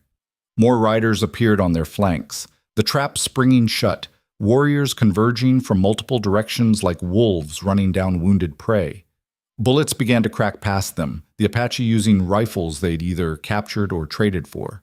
Billy's horse stumbled, took 2 more strides, then went down hard, throwing the kid into a tumbling roll that looked fatal. Clay hauled his mare around without thinking, riding back toward where Billy lay stunned in the dirt. Abby was right behind him, her rifle already coming up to provide covering fire. "Get him!" she shouted, firing at the pursuing warriors and forcing them to scatter for cover. Clay reached Billy, extended his good arm. "Grab on!" The kid's hand locked around Clay's wrist, and Clay hauled him up behind the saddle even as bullets kicked up dirt around them. His wounded arm screamed in protest, but he ignored it, focusing everything on getting Billy mounted and getting clear. Rapp had stopped too, firing methodically at the Apache to slow their advance. His rifle cracked with steady rhythm, each shot deliberate, and 2 warriors went down before the others broke off the immediate pursuit. But the delay had cost them precious yards, and more warriors were appearing on all sides. The trap was closed now, no way out except through overwhelming force. The Dragon Springs cliffs rose before them, a wall of red rock scarred by centuries of erosion. Clay spotted what he was looking for, a narrow defile cutting into the cliff face, barely wide enough for horses to pass single file. It was a natural fortress, defendable against superior numbers if they could reach it. "There!" he shouted, pointing. They rode for it at a dead run, the Apache closing from behind and both sides. Arrows began to fall among them, the warriors switching to silent weapons for the close-range work. One shaft buried itself in Clay's saddle, another creased Rapp's shoulder, drawing blood. They reached the defile and plunged into it, the horses' hooves clattering on stone as the passage narrowed. Behind them, the Apache pulled up short, unwilling to follow into such an obvious killing ground.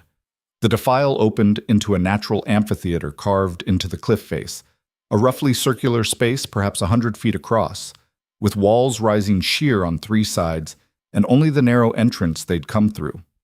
Ancient petroglyphs covered the walls, symbols and figures that spoke of ages long past. "This is it?" Billy gasped, sliding off Clay's horse and looking around at their prison. "This is your plan? We just trapped ourselves." "Better than being caught in the open," Clay said, dismounting and immediately moving to the entrance. "Rapp, check that back wall for any other ways in or out. Abby, see if you can find water. There's supposed to be a spring somewhere in these sacred sites. Billy, count our ammunition." They moved to their tasks while Clay studied the entrance. It was perhaps 10 feet wide, with natural rock formations on either side that would provide cover for defenders. The Apache would have to come through that choke point to get to them, and that meant the numbers advantage was partly negated. But only partly. The warriors could simply wait them out, siege them until thirst and starvation did the killing. Unless the spring Abby was looking for actually existed. "Found it!" Abby called from the back of the amphitheater. "Water seeping from the rock. It's not much, but it's there." That was something, at least. They could survive on water and whatever supplies they had left in their saddlebags. The question was whether they'd survive long enough for it to matter. Rapp returned from his scouting, shaking his head. No other exits. We're locked in here good and tight. On the bright side, so is anyone trying to get to us. Ammunition count? Clay asked Billy. The kid's face was grim. Between all of us, maybe 150 rounds, plus whatever's in our pistols. Not enough for a long siege. Not enough for a short one if the Apache decided to press a determined assault. Clay ran the numbers in his head, calculating angles and approaches, trying to find advantages where none existed. That's when he heard the voice calling from outside the entrance in accented but clear English. "You in the rocks! I would speak with you!" Clay exchanged glances with the others, then carefully approached the entrance, keeping behind cover. "I'm listening." A single warrior stepped into view, hands empty and held away from his weapons, the universal gesture of parley. He was older, his face weathered by sun and wind, with silver in his long hair and scars that spoke of many battles survived. This was the war chief Clay had seen at the mission, the leader of the band they'd inadvertently helped arm before destroying the weapons cache. "You are the Marshal," the warrior said, not a question. "The one who destroyed the guns." "I am. Name's Clay Harden. I am called Nietzsche. My people were to receive those weapons, to use them in defending our lands from those who would take them. You destroyed not just guns, but hope." Clay felt the weight of that accusation, but he didn't back down. Those guns would have been used to kill settlers, to attack soldiers, would have started a war that your people can't win. "We are already at war, Marshal Harden, have been since the first white man decided our land was his to claim." Nietzsche's expression was hard, implacable. "But I did not come to debate history. I came to offer terms." "What kind of terms?" "You killed the gun runner called Thompson. For this, I would have killed you slowly, made an example that others would remember. But you also destroyed his weapons before he could sell them to us. This confuses me. A man who kills his enemy but also denies himself profit. This is not the white man's way." "Thompson killed my wife," Clay said simply. "The guns were just a means to find him." Something shifted in Nietzsche's expression, not sympathy exactly, but understanding. "Then you and I are not so different. The white soldiers killed my wife, my children, burned my village while I was away hunting. I too seek vengeance against those who took what I loved." The silence stretched between them, two men on opposite sides of a war neither had started, but both were trapped within. "Your terms?" Clay asked finally. "You have entered a sacred place, a site where my ancestors spoke with the spirits. For this alone you should die. But I'm curious about a man who rides into certain death for vengeance, who destroys wealth to achieve it." Nietzsche paused, considering his words carefully. "I will give you a choice. One of you may leave this place alive with water and a horse. The others must stay and accept their fate." "That's not a choice," Rapp called from behind Clay. "That's just picking who dies last." "It is more mercy than you deserve," Nietzsche replied. "But I'm feeling generous. Perhaps because I see myself in you, Marshal. A man who has lost everything and seeks only to balance the scales before death claims him." Clay's mind raced. One person could leave, could carry word of what happened here, could perhaps even reach help in return. But it would mean sacrificing 3 lives to save one. "There's another option," Clay said slowly, an idea forming. "A challenge. Your people value individual combat, tests of skill and courage. Let me offer one." Nietzsche's expression showed interest. "What challenge?" "Single combat. One of yours against one of mine. If your warrior wins, we all accept our fate, no resistance. But if mine wins, you let us all leave this place alive." "You would gamble 4 lives on one fighter?" Nietzsche seemed genuinely surprised. "And if I refuse this challenge?" "Then we fort up here and make you pay in blood for every inch. Your warriors will eventually overrun us, but not before we kill a dozen or more. Or you can accept my challenge and possibly get what you want with no loss of life on your side." Nietzsche was silent for a long moment, weighing the proposal. Behind Clay, he could hear the others' shocked breathing, their unspoken questions about what he was doing. "You interest me, Marshal," Nietzsche said finally. "Very well. I accept your challenge. Choose your champion. Clay turned to face the others and saw understanding dawn in their eyes. There was only one choice, only one person whose life this vendetta had consumed completely. Me, Clay said. I'll fight your champion. Clay, no, Abby said immediately. You're wounded, exhausted. You can barely hold a rifle steady. Which is why it has to be me, Clay replied. This whole thing started with my hunt for Thompson, my need for vengeance. It's only right that it ends with me, too. That's the stupidest thing I've ever heard, Rapp said. And I once watched a man bet his horse on a one-legged chicken race. Send me. I'm fresh, uninjured, and frankly, I've been in enough fights to know how to cheat when necessary. No, Clay said firmly. This is my debt to pay. You all came along because I dragged you into it. The least I can do is be the one who settles the bill. Billy's voice was quiet but steady. What if you lose? Then Naichi keeps his word, and you three accept whatever comes without fighting. Die with some dignity, at least. The silence that followed was thick with unspoken protests, with all the arguments that could be made but wouldn't change anything. They all knew Clay's mind was made up, knew that this was how it had to end, one final gamble, one last desperate play to save something from the wreckage. Clay turned back to the entrance. I accept the challenge. Name your terms. Naichi nodded, as if this was exactly the response he'd expected. Hand-to-hand combat, no guns, no rifles, knives only, first blood or death. Your choice. First blood, Clay said. No need for more killing today. As you wish. Naichi gestured and another warrior approached, younger than the chief, but tall and powerfully built, with the lean muscle of someone who'd spent his entire life surviving in harsh country. He carried a long knife, the blade flashing in the morning sun.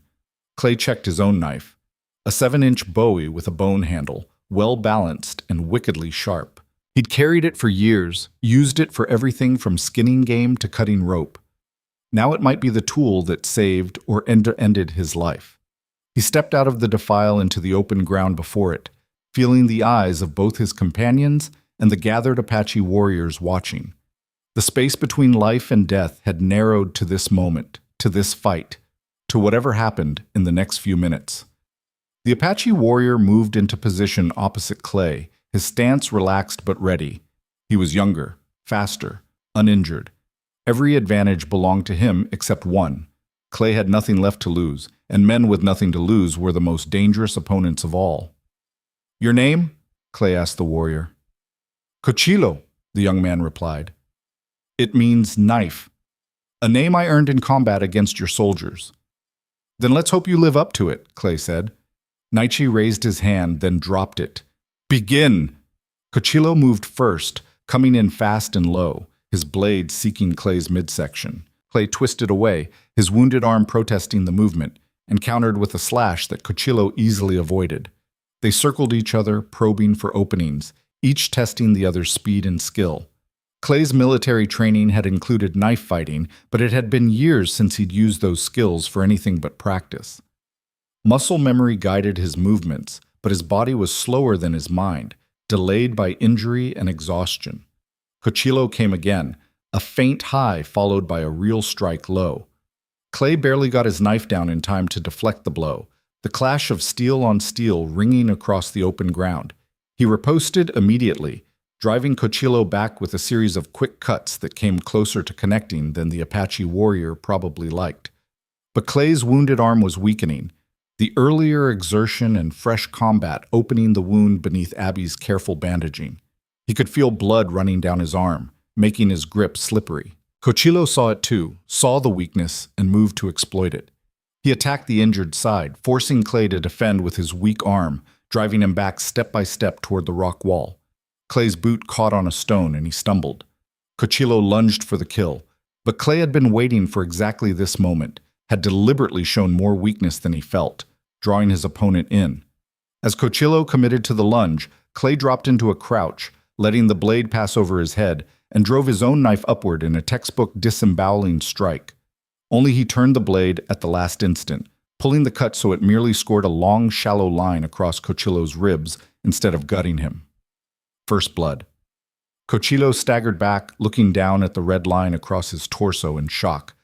The watching Apache warriors erupted in shouts, some angry, some impressed, while Naichi held up his hand for silence. "The Marshal wins," the chief declared. "The terms are met." Clay stood slowly, his legs trembling, his wounded arm hanging useless at his side. He'd won, but the victory felt hollow, just another drop in an ocean of violence that seemed to have no end. Cochilo approached, his expression unreadable. Then he extended his hand. Clay took it, feeling the warrior's grip firm and respectful. "You fight with honor," Cochilo said quietly. "I did not expect this from a white man."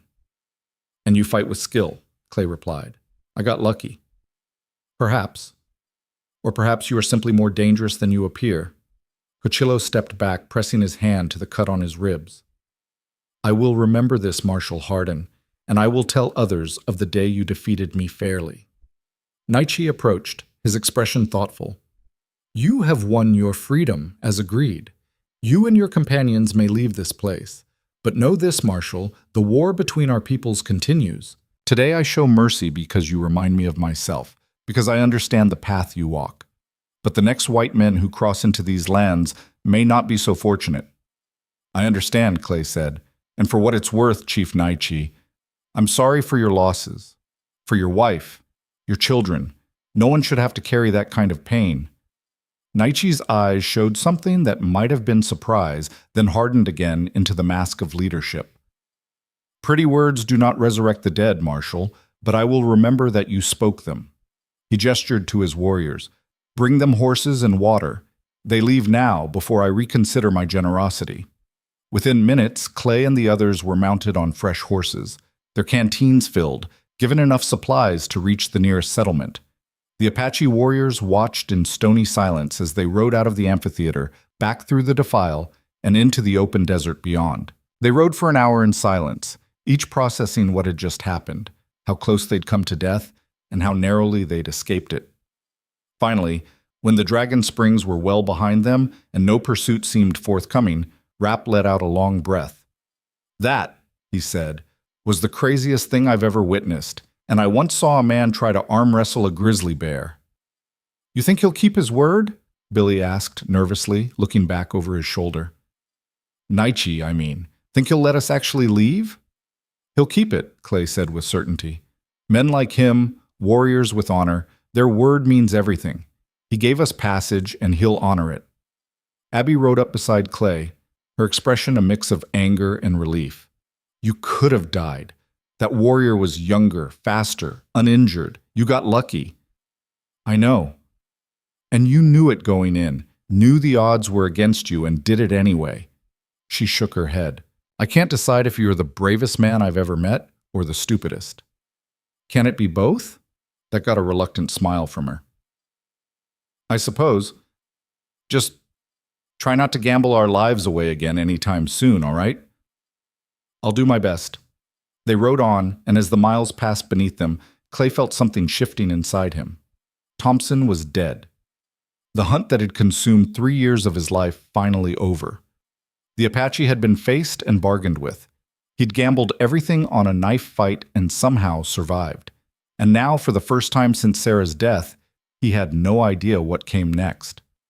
The way station appeared on the horizon as the sun began its descent. A cluster of buildings surrounded by a wooden stockade, smoke rising from the chimney in a welcoming column. Clay's wounded arm had gone numb, and he could feel fever starting to build in his system, the infection that came from untreated bullet wounds beginning its deadly work. But he'd made it. They'd all made it. Against impossible odds, against Apache warriors and gun runners and their own desperate choices, they'd survived. The gates opened as they approached, and Jack Keller himself emerged, a grizzled former ranger with a wooden leg and eyes that had seen too much. He took one look at the bedraggled group and let out a low whistle. "Clay Harden," he said. "Heard you were dead. Rumor out of Tucson said you'd ridden into Apache country on some fool's errand and never came back." "Rumors of my death," Clay said, then had to pause as dizziness washed over him. "Premature. You look like hell, all of you do." Keller waved them toward the stables. "Get those horses tended and yourselves inside. I've got food, medicine, and questions, in that order. They dismounted, and Clay's legs gave out the moment his boots hit the ground.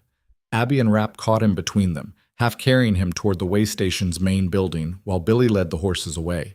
Inside, Keller's wife, a stern Mexican woman named Rosa, took one look at Clay's infected arm and immediately went to work. The next hour passed in a blur of pain as she cleaned and redressed the wound, dosing him with whiskey both topical and internal, until the world took on a soft, distant quality. Later, much later, Clay woke in a real bed for the first time in weeks. Through the window, he could see stars wheeling overhead in their ancient patterns, beautiful and indifferent to human suffering. Thompson was dead. The thought should have brought satisfaction, should have felt like completion. But all Clay felt was empty, hollowed out, as if the thing driving him for 3 years had been surgically removed and nothing had grown back to fill the space. A knock on the door pulled him from these dark thoughts. "Come in." Abby entered, carrying a cup of something that smelled like strong tea. "Rosa says you need to drink this, something about fighting infection." Clay took the cup, sipped the bitter brew. "How long was I out?"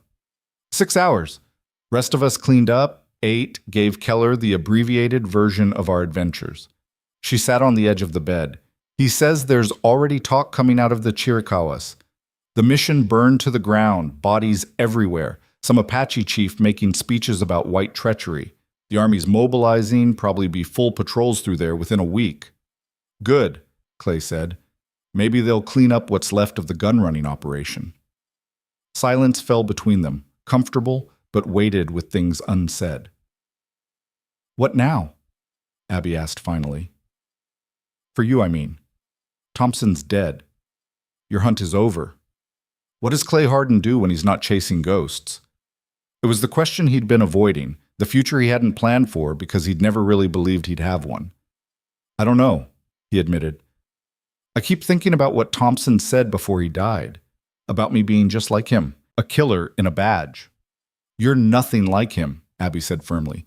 "He killed for profit, for ego. You killed for justice." "Did I? Or did I just call it justice to make myself feel better about the violence?" Clay set down the tea, his hand shaking slightly. "I blew up a mission, Abby. Started a fight that killed dozens of people, all to get to one man. That doesn't feel like justice. It feels like something else, something darker." Abby was quiet for a moment, then reached out and took his hand. "You want to know what I think? I think you're too hard on yourself. Yeah, people died, but those people were gun runners, outlaws, men who'd made their choices long before we arrived. The Apache were there to buy weapons they'd use to kill settlers. None of them were innocent." "And us? Are we innocent?" "No," she said simply, "but we're alive. And right now in this world, that counts for something." She squeezed his hand. "You saved my life back there, Clay. Rode back for Billy when his horse went down, even though it put you in more danger. Fought an Apache warrior in single combat to give all of us a chance to survive. Those aren't the actions of a man who's just like Thompson. Those are the actions of someone who still believes in something beyond himself." Clay wanted to believe her, wanted to accept the absolution she was offering. But the weight of the dead, Sarah, the men at the mission, even Thompson himself, pressed down too heavily. "I think," he said slowly, "I need to figure out who I am when I'm not hunting someone, when vengeance isn't the thing keeping me moving forward." "Well," Abby said, standing and moving toward the door, "you've got time now. Time to heal, time to think, time to decide what kind of man you want to be." She paused in the doorway. "For what it's worth, I think that man, whoever he turns out to be, will be worth knowing." She left, and Clay was alone with his thoughts and the stars beyond the window. Somewhere out there, Sarah's grave lay under the New Mexico sun, a marker of everything he'd lost and everything he'd become in losing it. Thompson's body was cooling in the ruins of the mission, payment for crimes that could never truly be balanced. And Clay Harden, Marshal without a purpose, hunter without a target, lay in a borrowed bed and wondered if redemption was even possible for men like him, or if some debts were too deep to ever be fully paid. 3 days passed at Keller's way station before Clay could stand without the world tilting sideways. Rosa's medicinal teas and careful wound care had beaten back the infection, leaving him weak but functional. The others had used the time to rest, repair equipment, and try to process everything that had happened in the blood-soaked days behind them. On the fourth morning, Clay emerged from his room to find the others gathered around the main table, deep in conversation that stopped abruptly when they saw him. "Well," Rapp said, leaning back in his chair, "the dead walks. You look marginally less like a corpse than yesterday, Marshal. That's progress." "Feel like one that's been dug up and dragged behind a horse," Clay admitted, lowering himself carefully into a chair. "What's the discussion?" Billy glanced at Abby, then at Rapp, clearly uncomfortable. "We were talking about what comes next, for all of us." "And?" Rapp pulled out a cigarette, lit it, took a long drag. "Word came in this morning via the telegraph. The Army found the mission, found the bodies. They're calling it an Apache massacre, blaming Naichi and his warriors for the whole thing. No mention of us, no mention of Thompson, nothing about the gun-running operation." Clay frowned. "That doesn't make sense. There were too many white bodies, too much evidence of what was really happening there." "Makes perfect sense if someone wants it swept under the rug," Rapp said. "Think about it. Admitting there was a major gun-running operation supplying hostile Apache, operating right under the Army's nose for months? That makes the Territorial Command look incompetent at best, complicit at worst. Much easier to blame it all on savage Indians and send out punitive expeditions." The implications settled over Clay like a cold blanket. Naichi and his people would pay for a crime they hadn't committed, while the real architects of the violence, men like Thompson, the corrupt officials who'd turned blind eyes, would escape any consequences. "There's more," Abby said quietly. "Keller showed me a wanted poster that came through yesterday. It's for a group of outlaws who allegedly attacked the mission and stole weapons. 4 people, 3 men and a woman, matching our descriptions pretty closely." "Someone's trying to make us scapegoats," Billy said, his voice rising with panic. "Someone who knows what really happened and wants to make sure we can't tell a different story." Clay's mind worked through the possibilities. Thompson had been connected to people with power, with influence. His death wouldn't have gone unnoticed by whoever was backing the gun-running operation. And those people would want to ensure that the marshal who'd killed their middleman and destroyed their cache couldn't talk to the wrong authorities. "What's the bounty?" he asked. $500, Rapp said. "Each. Dead or alive, though I suspect dead would be preferable to whoever's offering the money." 2,000 total, Clay said. "That'll bring every bounty hunter and opportunistic lawman within 200 miles. "Already has," Keller said, entering from the kitchen with fresh coffee. "Had 2 groups ride through yesterday asking if I'd seen anyone matching the descriptions. Told them no, of course, but it's only a matter of time before someone gets curious about the guests I'm harboring." The situation was deteriorating faster than Clay had anticipated. They'd gone from hunters to hunted, from lawmen to outlaws, in the span of a few days. The cruel irony wasn't lost on him. He'd spent 3 years pursuing Thompson in the name of justice, only to end up branded a criminal himself. "We need to split up," Clay said. 4 people traveling together are too easy to identify. We scatter, make ourselves harder to find." "That's what I said back at Dragon Springs," Abby reminded him. "You were the one who insisted we stay together." "That was different. We were being actively hunted by people who could track us. Now we need to disappear into civilization, and that means becoming individuals again, not a group." Rapp stubbed out his cigarette. "So we're just going our separate ways, after everything we've been through?" "You have a better idea? Because I'm open to suggestions." The silence that followed was heavy with the weight of hard choices. They'd bonded through shared danger, had saved each other's lives multiple times. But sentiment didn't stop bullets, and loyalty didn't erase wanted posters. "I've got family in California," Abby said finally. "Haven't seen them in years, but they'd take me in, help me disappear. It's what I was heading for anyway before I met you." "I could head south," Billy offered. "Got some Spanish, could cross into Mexico, find work on a ranch somewhere the law doesn't look too hard at papers."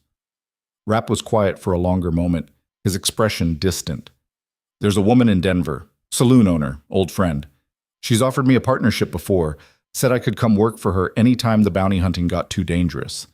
He laughed without humor. "Guess that time's arrived." All eyes turned to Clay. "What about you, Marshal?" Rapp asked. Where does a lawman go when he's got paper on him? It was a good question. Clay had spent his entire adult life wearing a badge, living within the structure of law and order. Strip that away, make him an outlaw, and what was left? I don't know, he admitted. Maybe nowhere. Maybe I just ride until I find a place where nobody's heard of Clay Harden or cares about a poster from the territories. That's not a plan, Abby said sharply. That's giving up. Maybe giving up is the smart play here. We killed Thompson, destroyed the gun-running operation. We accomplished what we set out to do. The fact that it's turned us into wanted criminals doesn't change that. Doesn't change that we're still breathing either, Rapp said. And I don't know about you, but I plan to keep it that way for as long as possible, which means making actual plans, not just riding into the sunset, hoping things work out. Before Clay could respond, Keller appeared in the doorway, his expression grave. We've got company.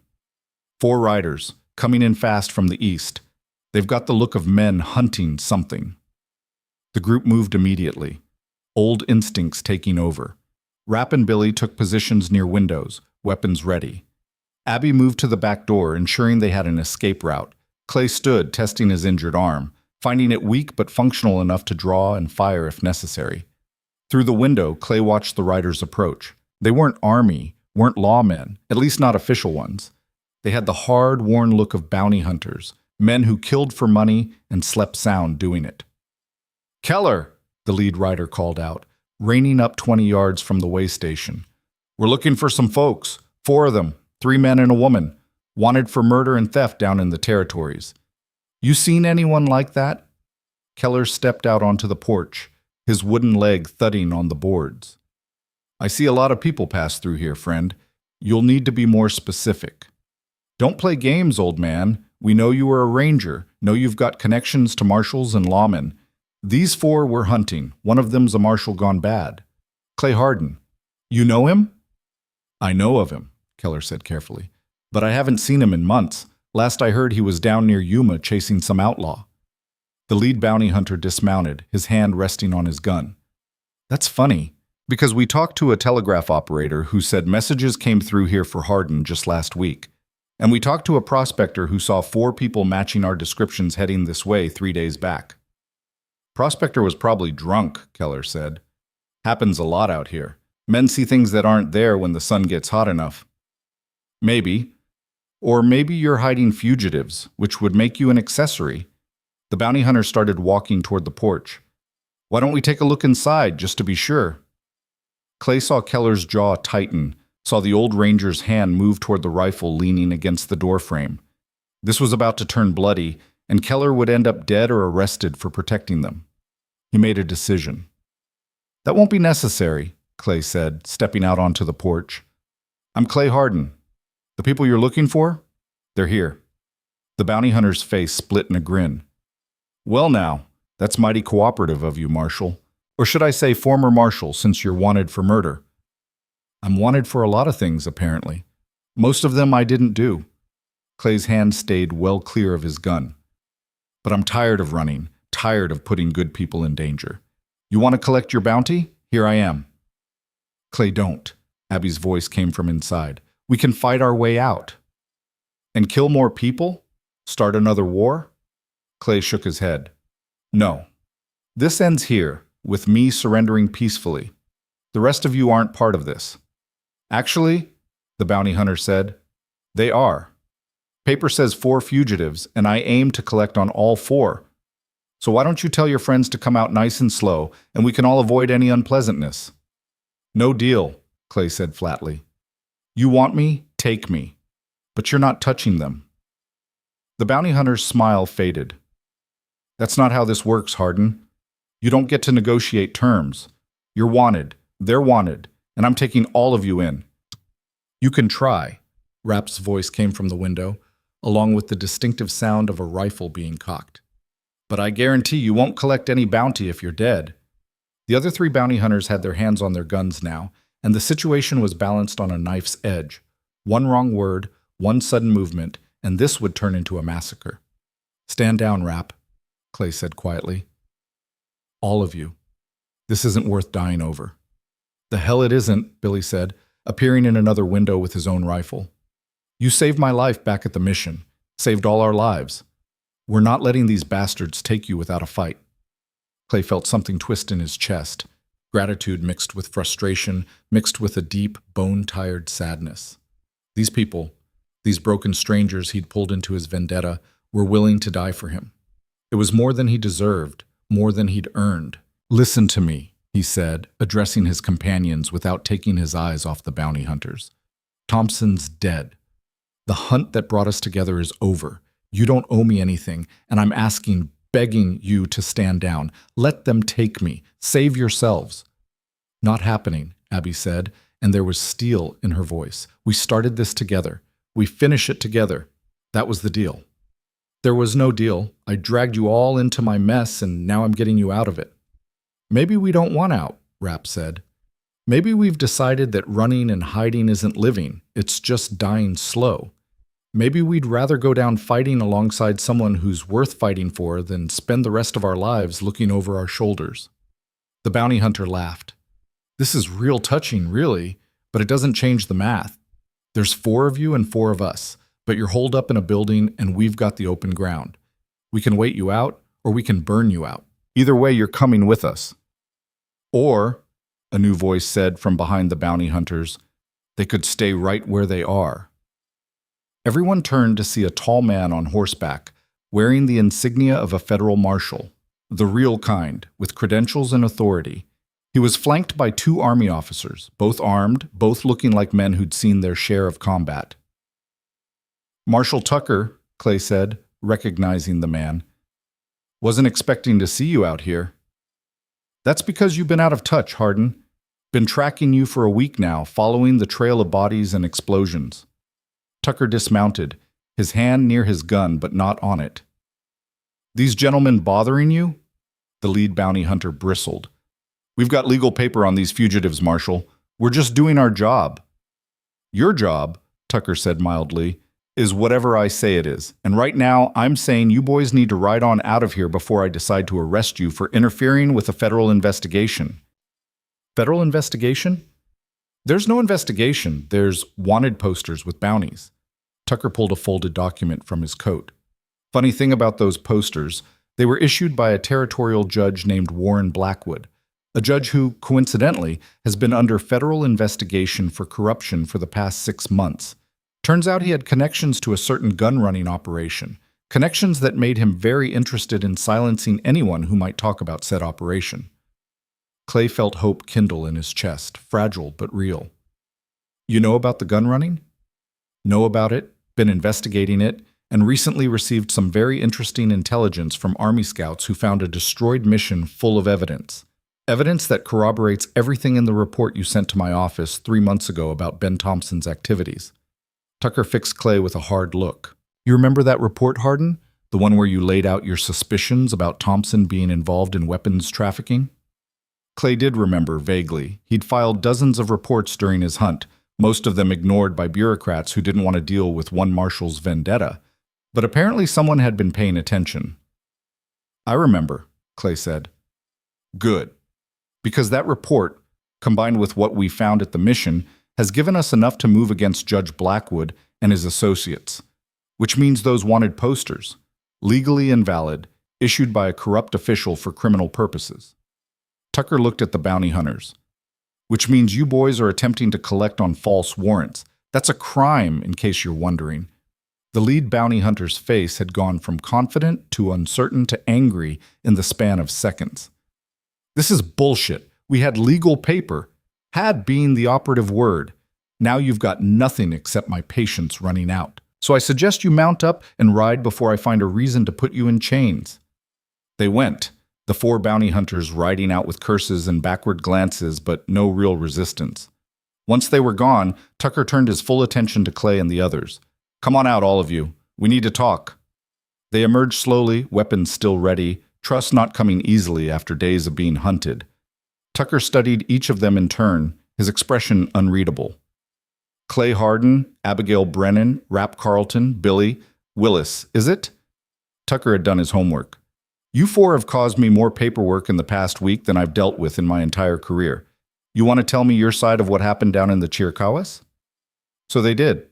taking turns filling in the pieces of the story. Thompson, the gunrunners, the mission, the Apache, all of it. Tucker listened without interrupting, occasionally making notes in a small book he produced from his coat. When they finished, he was quiet for a long moment. "That's one hell of a tale," he said finally. "If it came from anyone else, I'd call it fiction. But I know you, Harden. You're a lot of things. Stubborn, reckless, probably half crazy, but you're not a liar." He looked at the others. "Question is, can the rest of you corroborate his story?" They nodded, and Tucker sighed. "All right. Here's how this plays out. Officially, you four were operating under my authority, investigating the gun-running operation on behalf of the Federal Marshal Service. The wanted posters are voided, and I'll make sure everyone knows it. The mission? That was a tragic incident involving hostile Apache and criminals. No mention of your involvement necessary." "Just like that?" Rapp said skeptically. "We go from wanted fugitives to federal agents?" "Just like that. Though I'd suggest you all keep low profiles for a while. Judge Blackwood had friends, and those friends aren't going to be happy about losing their gun-running operation. They might decide to take matters into their own hands." "What about Naichi?" Clay asked. "The Apache chief? He kept his word, let us go, but the Army's blaming his people for the mission massacre." Tucker's expression darkened. "That's complicated. The territorial governor wants blood for what happened, wants to make an example. But I've been in communication with the Indian Affairs Office, told them what really happened. They're not happy about it, but they've agreed to halt any punitive expeditions pending further investigation." "That's something at least," Clay said. "It's more than something. It's the difference between a full-scale war and a chance at peace." Tucker closed his notebook. "You did good work down there, Harden. Messy, bloody, probably violated about 100 regulations, but good work nonetheless. Thompson's dead, the gun running's shut down, and we've got enough evidence to clean house in the territorial administration." The word should have brought satisfaction, should have felt like vindication, but Clay just felt tired, hollowed out by everything that had happened. "What about my badge?" he asked. "I left my post, ignored orders, went rogue on a personal vendetta. I can't imagine the service wants me back after that." Tucker pulled something from his pocket. Clay's Marshal's badge, the one he'd been wearing when this all started. "Your badge was never revoked, Harden. Far as the official record shows, you were on authorized leave investigating a suspect. This whole thing? Never happened, at least not the way you think it did." He held out the badge, and Clay stared at it like it was a snake. That piece of tin represented everything he'd been for years, everything he'd thought defined him. But after Thompson, after the mission, after all the blood and death and moral compromise, could he really just pin it back on and pretend to be that man again? "I don't know if I can do this anymore," Clay said quietly. "Wear that badge, uphold laws I'm not sure I believe in, arrest people when I've become just as bad as them." "Then don't," Tucker said simply. "Turn in the badge, find another line of work. No one would blame you after what you've been through. But before you decide, ask yourself this: what would Thompson want you to do?" The question hit Clay like a physical blow.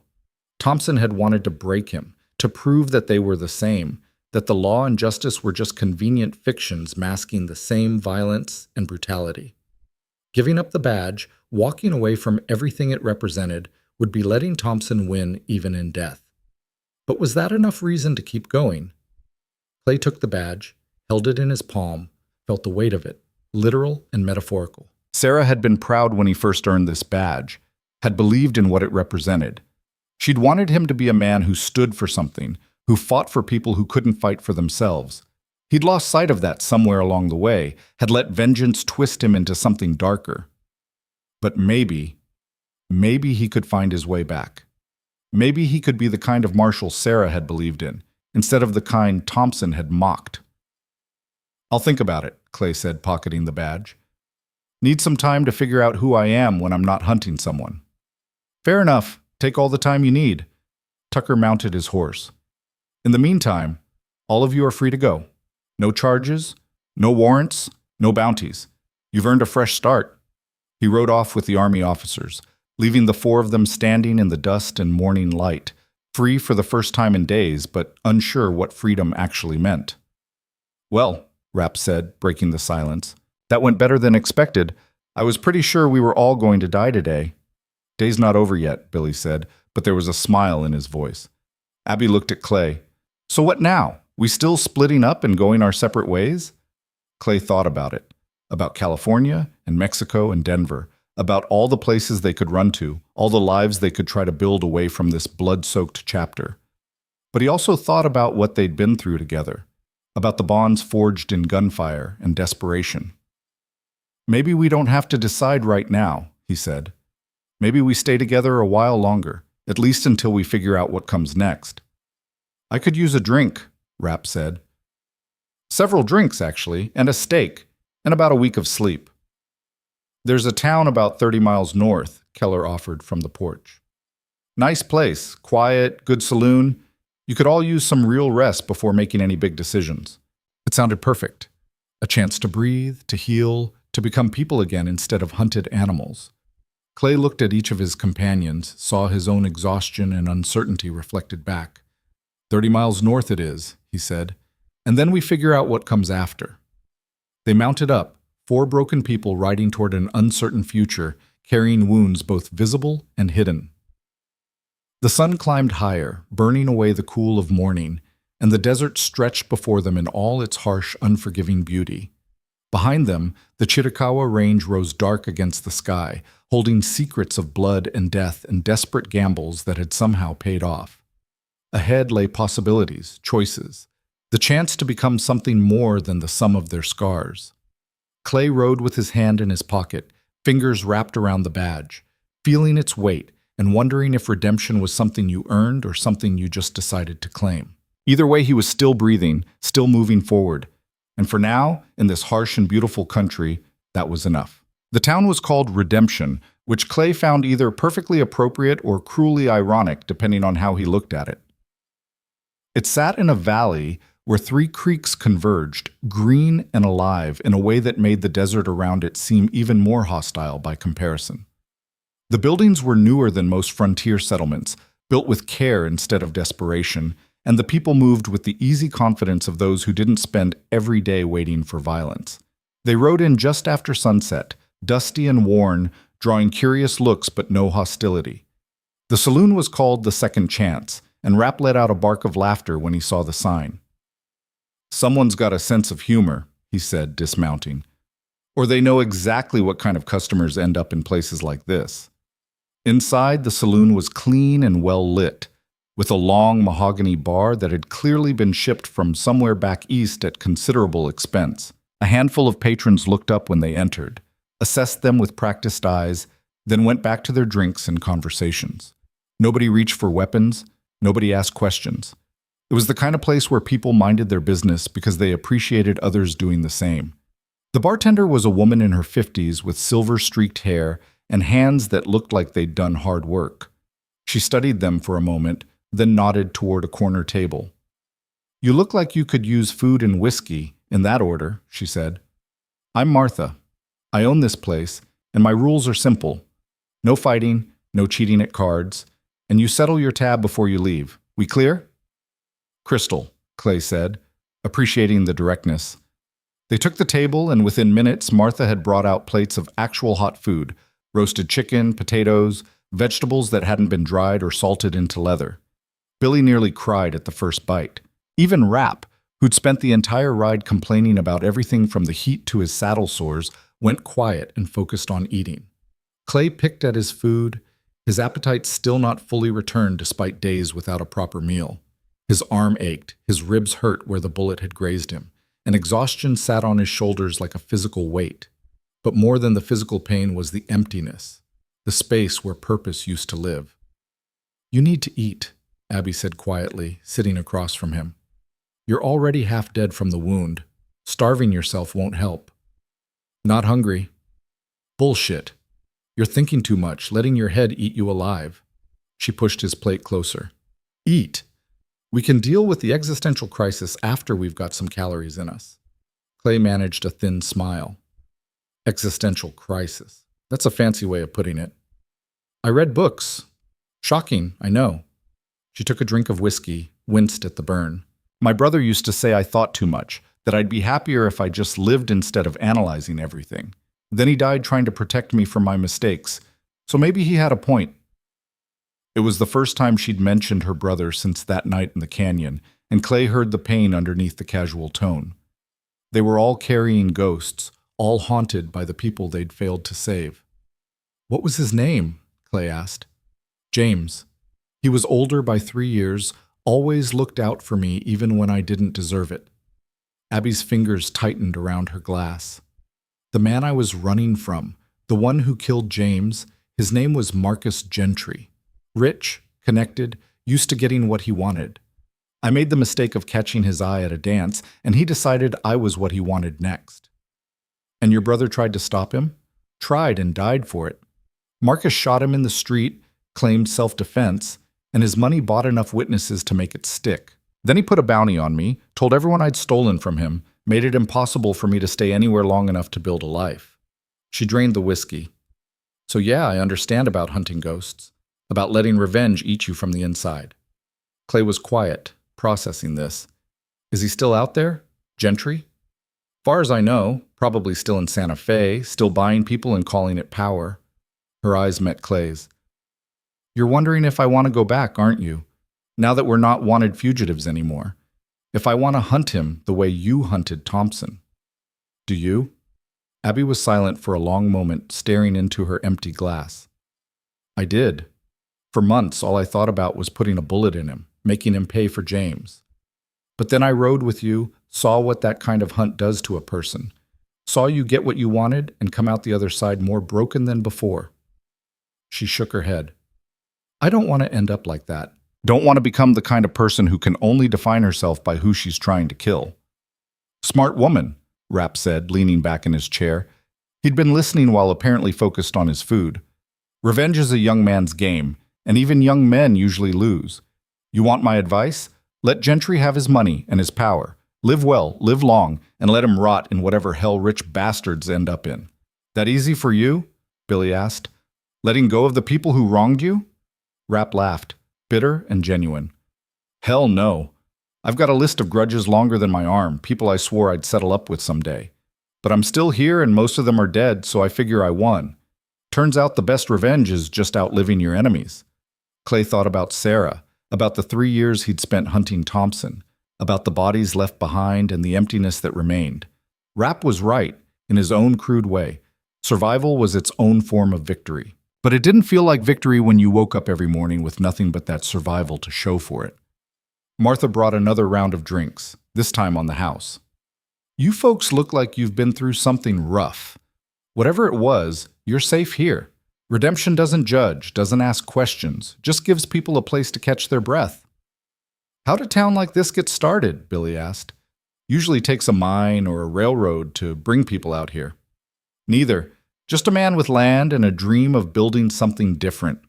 Martha leaned against their table, clearly in a storytelling mood. Fellow named Samuel Hart bought this valley 10 years back, started inviting people to settle here. Didn't matter what they'd done before, where they'd come from. Only rule was you left your past at the town limits and committed to building something better. Sounds too good to be true, Rapp said skeptically.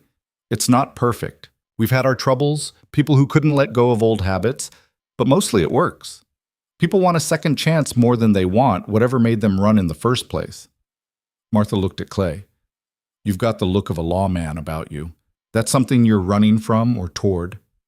Clay's hand went to his pocket, to the badge he'd been carrying but not wearing. Still trying to figure that out. Well, you've got time. Rooms upstairs are available if you need a place to stay. Week's rent gets you a bed, a bath, and nobody bothering you about your business. She straightened up. Think about it. Something tells me you could all use some time to breathe. She left them to their drinks and thoughts, and the conversation drifted into safer territory. Complaints about saddle sores, speculation about the quality of the beds upstairs. Billy's tentative question about whether they had a library in a town this small. But underneath the casual talk, Clay could feel decisions being made, futures being weighed. The four of them had been bound together by necessity and survival, but that necessity was gone now. They were free to scatter, to chase their individual futures without the weight of bounties or pursuit. The question was whether they wanted to. Later, After they'd secured rooms and Billy had fallen asleep mid-sentence from sheer exhaustion, Clay found himself on the saloon's second-floor balcony, staring out at the town and the stars beyond. The night was clear and cool, the kind of evening that made you believe in possibilities instead of just problems. Abby joined him, carrying 2 glasses of whiskey. She handed him one without speaking, and they stood in comfortable silence for a while. "I'm thinking about staying," she said finally. "Here, in Redemption, at least for a while." Clay nodded. He'd been half expecting this. "Makes sense. It's a good town. Seems like the kind of place where you could build something real. What about you?" "I don't know. Part of me wants to pin that badge back on, ride back to Tucson, pretend the last few weeks never happened. Be Marshal Clay Harden again, uphold the law, arrest bad guys." He took a drink. "But I don't know if I can be that person anymore. Don't know if I even want to be." "Thompson really got in your head, didn't he? That thing he said about you being just like him." "Because maybe he was right.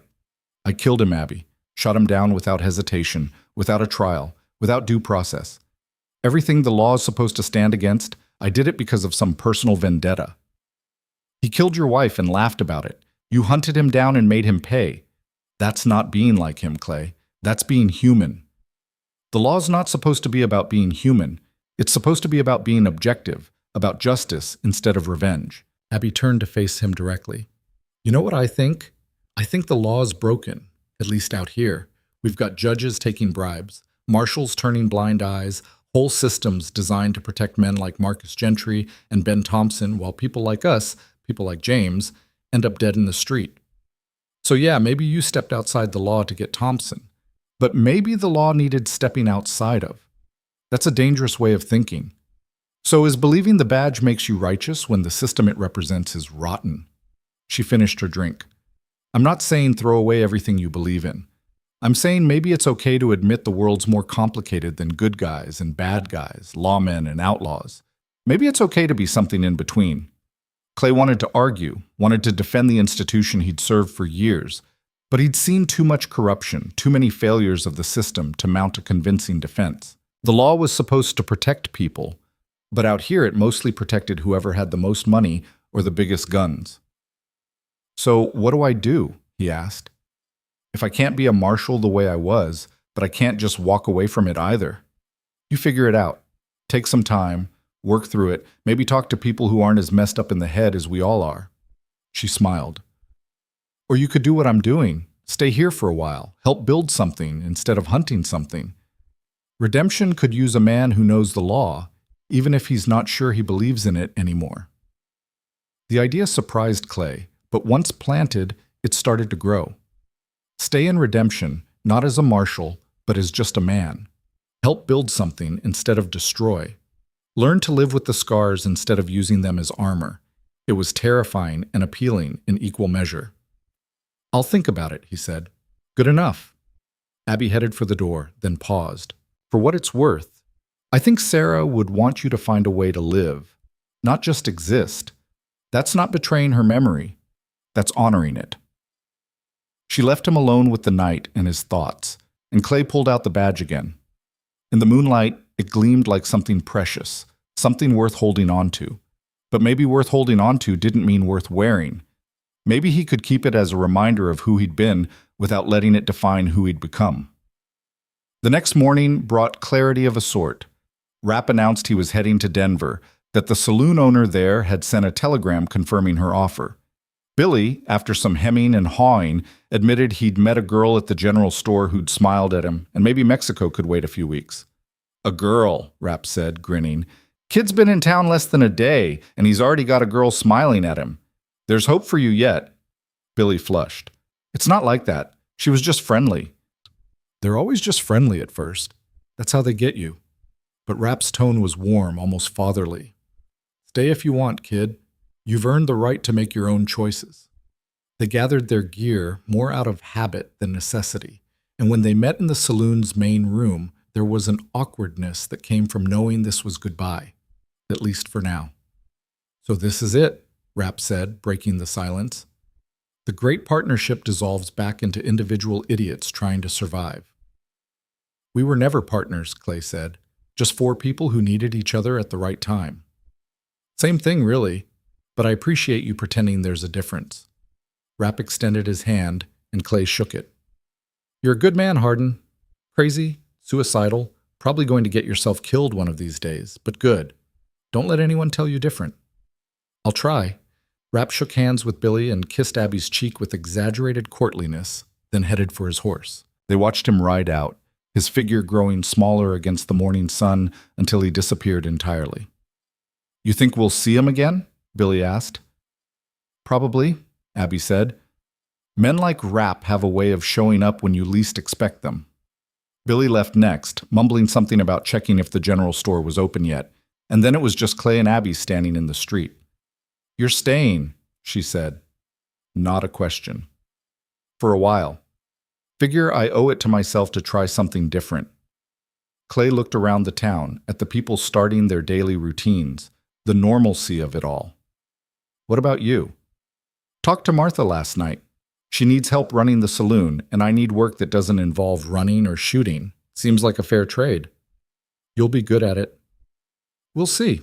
I'm not exactly known for my people skills. Abby stepped closer, and for a moment Clay thought she might kiss him. Instead, she reached out and unpinned something from his coat, a small tear in the fabric he hadn't noticed, probably from when he'd rolled away from Cochillo's knife. You're falling apart, she said, showing him the torn cloth. Literally coming apart at the seams. Story of my life. Then maybe it's time to get stitched back together. She handed him the fabric scrap. I'm not going anywhere, Clay. If you decide you want company while you figure yourself out, you know where to find me. She walked back into the saloon, leaving Clay alone with his choices and his ghosts. The badge was heavy in his pocket, and he pulled it out one more time, studied it in the clear morning light. Marshal Clay Harden. That's who he'd been, who he'd thought he'd always be. But standing here in Redemption, watching a town go about its business without needing him to enforce it, he wondered if maybe there were other ways to be useful. Other ways to honor Sarah's memory than wearing tin and chasing outlaws. Samuel Hart found him an hour later, standing in roughly the same spot, still holding the badge.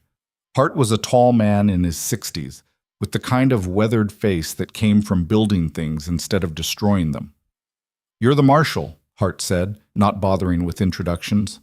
Martha told me about you and your friends, said you were trying to decide whether to stay or go. Something like that. We could use a man who understands the law, not to enforce it necessarily, but to help write it. Redemption's still new enough that we're figuring out what kind of town we want to be. Hart gestured at the buildings around them. We've got people from everywhere, criminals trying to go straight, soldiers who couldn't take orders anymore, families running from debts or prejudice or just bad luck. They need structure, need to know there are rules that apply to everyone equally. I'm not sure I'm the right person for that, Clay said. My relationship with the law is complicated at best these days. Good. The last thing we need is someone who thinks laws are sacred scripture instead of tools people make to live together. Hart studied him. Martha also said you've been through something that changed you, that you're trying to figure out who you are now. That sound about right? Clay nodded. Then stay. Help us build something, and maybe you'll figure yourself out in the process.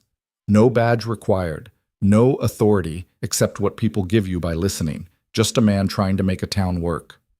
Hart extended his hand. What do you say? Clay looked at the badge in his hand, then at Hart's offered handshake. It wasn't what he'd expected, wasn't the clear path forward he'd been hoping for. But maybe clear paths were overrated.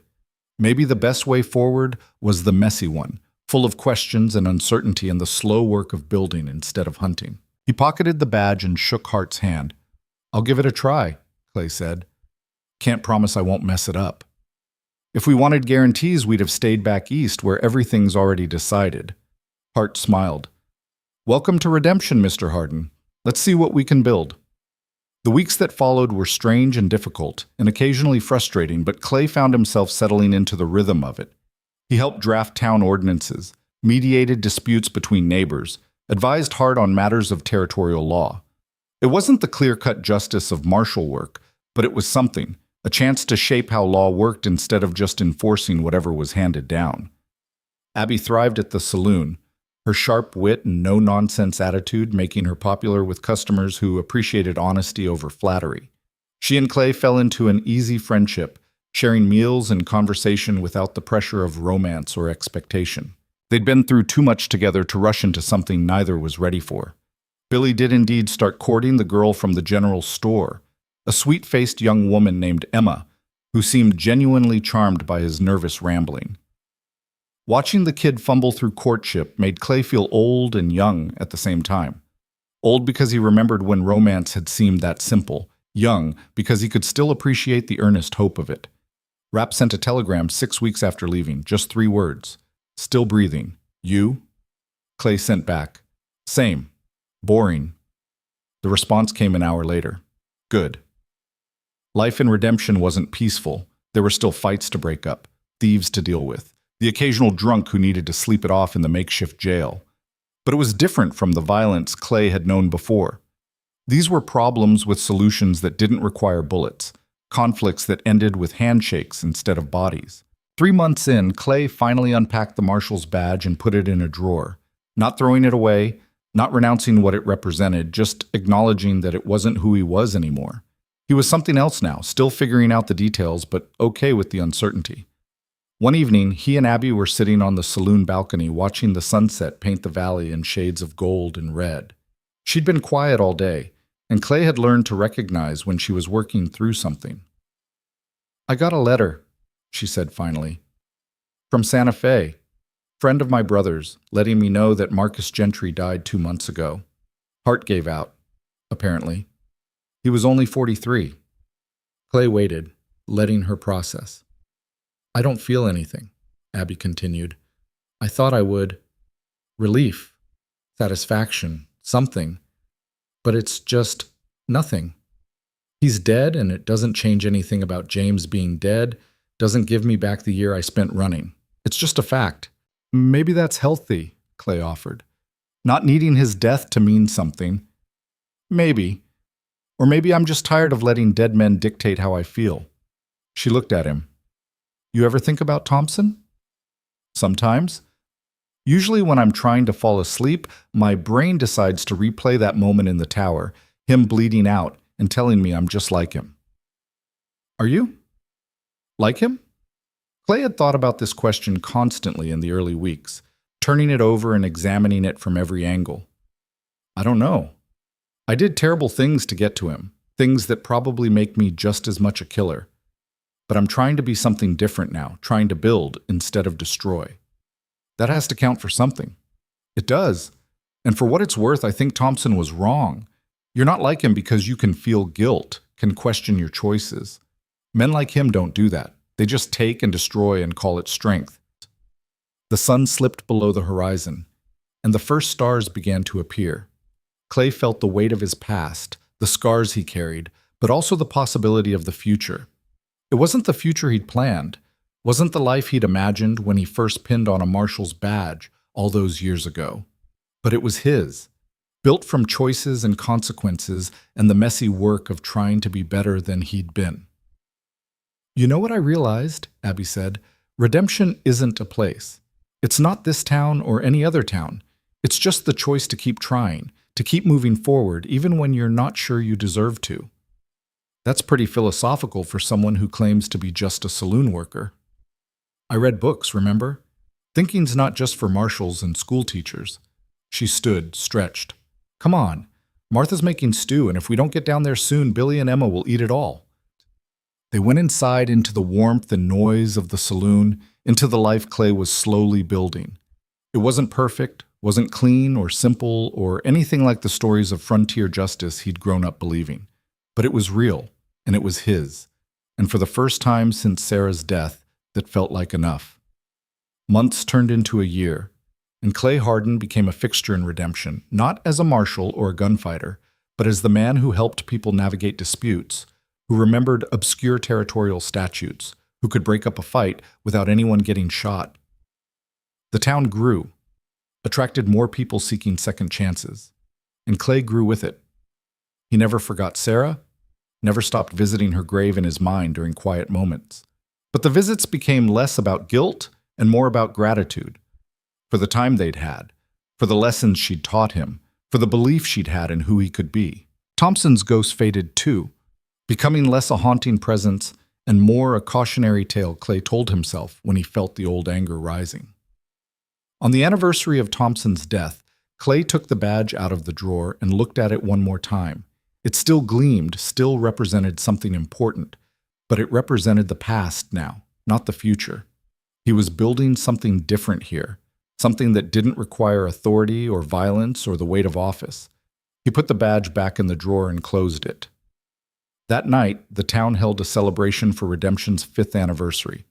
The whole community turned out, and someone convinced Clay to make a speech, even though public speaking had never been his strength. He stood on a makeshift stage in the town square, looking at faces he'd come to know, neighbors, friends, people who'd given him a chance to be something other than what he'd been. Abby stood near the front, smiling encouragement. Billy and Emma, married now and expecting their first child, waved from the side. Even Rapp had made the journey from Denver, claiming he needed to see if the town was still standing. "I'm not good at this," Clay started, and people laughed. "But Samuel Hart asked me to say something about what redemption means. And I figure after a year of him listening to me complain, I owe him at least a few words." More laughter, and Clay felt himself relaxing into it. "When I came here, I was broken. Thought my life was over. Thought I was just coasting toward death because I'd already lost everything worth living for. This town gave me something I didn't know I needed, a chance to be wrong about that. A chance to build instead of destroy, to help instead of hunt, to be part of something bigger than my own pain." He paused, finding the words. Redemption isn't about forgetting the past or pretending we're not all carrying scars. It's about choosing what we do with those scars. We can let them define us, let them turn us into the worst versions of ourselves. Or we can acknowledge them, learn from them, and try to build something better anyway. That's what this town does. Gives people permission to try to be better, even when they're not sure they deserve it. The crowd was quiet now, listening. So here's to another year of second chances. Here's to everyone who's chosen to stay and build instead of run and hide. And here's to the idea that redemption isn't something you earn or achieve. It's something you choose every single day, one decision at a time. The applause was warm and genuine, and Clay stepped down feeling lighter than he had in years. Abby met him at the bottom of the stage, her eyes bright. "Not bad for someone who claimed he wasn't good at speeches," she said. "I had good material to work with." "Want to dance? Someone brought a fiddle and I hear you're terrible at it." "Where'd you hear that?" "Made it up just now. Come on, let's confirm my suspicions." They danced, and Clay was indeed terrible at it, but Abby laughed instead of complaining, and that made it okay. Around them, the town celebrated, people who'd been strangers becoming neighbors, building something fragile and precious out of shared hope and collective effort. Later, much later, when the celebration had wound down and most people had gone home, Clay found himself back on the saloon balcony with Abby, Rapp, and Billy. They passed a bottle of decent whiskey between them, toasting to survival and friendship and all the unlikely ways life could turn out. "You know what the funny thing is?" Rapp said, pleasantly drunk. "We actually did it. Found a place where the past doesn't matter as much as what you do next. I didn't think places like this existed outside of storybooks." "They don't," Billy said, his arm around Emma. "We're making it exist. That's the difference." "The kid's getting philosophical in his old age," Rapp said. "Marriage'll do that to you." They argued good-naturedly about nothing in particular, and Clay felt a contentment he'd thought was lost to him forever. This wasn't the ending he'd imagined when he first rode into the Chiricahuas hunting Thompson, but it was an ending nonetheless, one that felt earned instead of given, built instead of inherited. The stars wheeled overhead, indifferent and eternal, and the desert stretched out beyond the town limits, harsh and unforgiving as always. But here in this small pocket of civilization, people were choosing to be better than their circumstances, to build instead of destroy, to offer grace instead of judgment. Clay Harden had been a lot of things: husband, lawman, hunter, killer. Now he was just a man in a town called Redemption, trying to help people build lives worth living. It wasn't glory, wasn't the kind of story that made it into dime novels or campfire tales, but it was real, and it was his. And as the night deepened and his friends talked around him, Clay finally understood what Sarah had been trying to tell him all those years ago when she'd said she was proud of him not for what he'd done but for who he tried to be. Redemption wasn't a destination you reached. It was a direction you chose, over and over, for as long as you kept breathing. And Clay Harden chose it, chose life, chose building over destroying, chose the hard work of becoming better instead of the easy surrender to bitterness. He chose, and in choosing, found something he thought Thompson had taken from him forever. He found peace.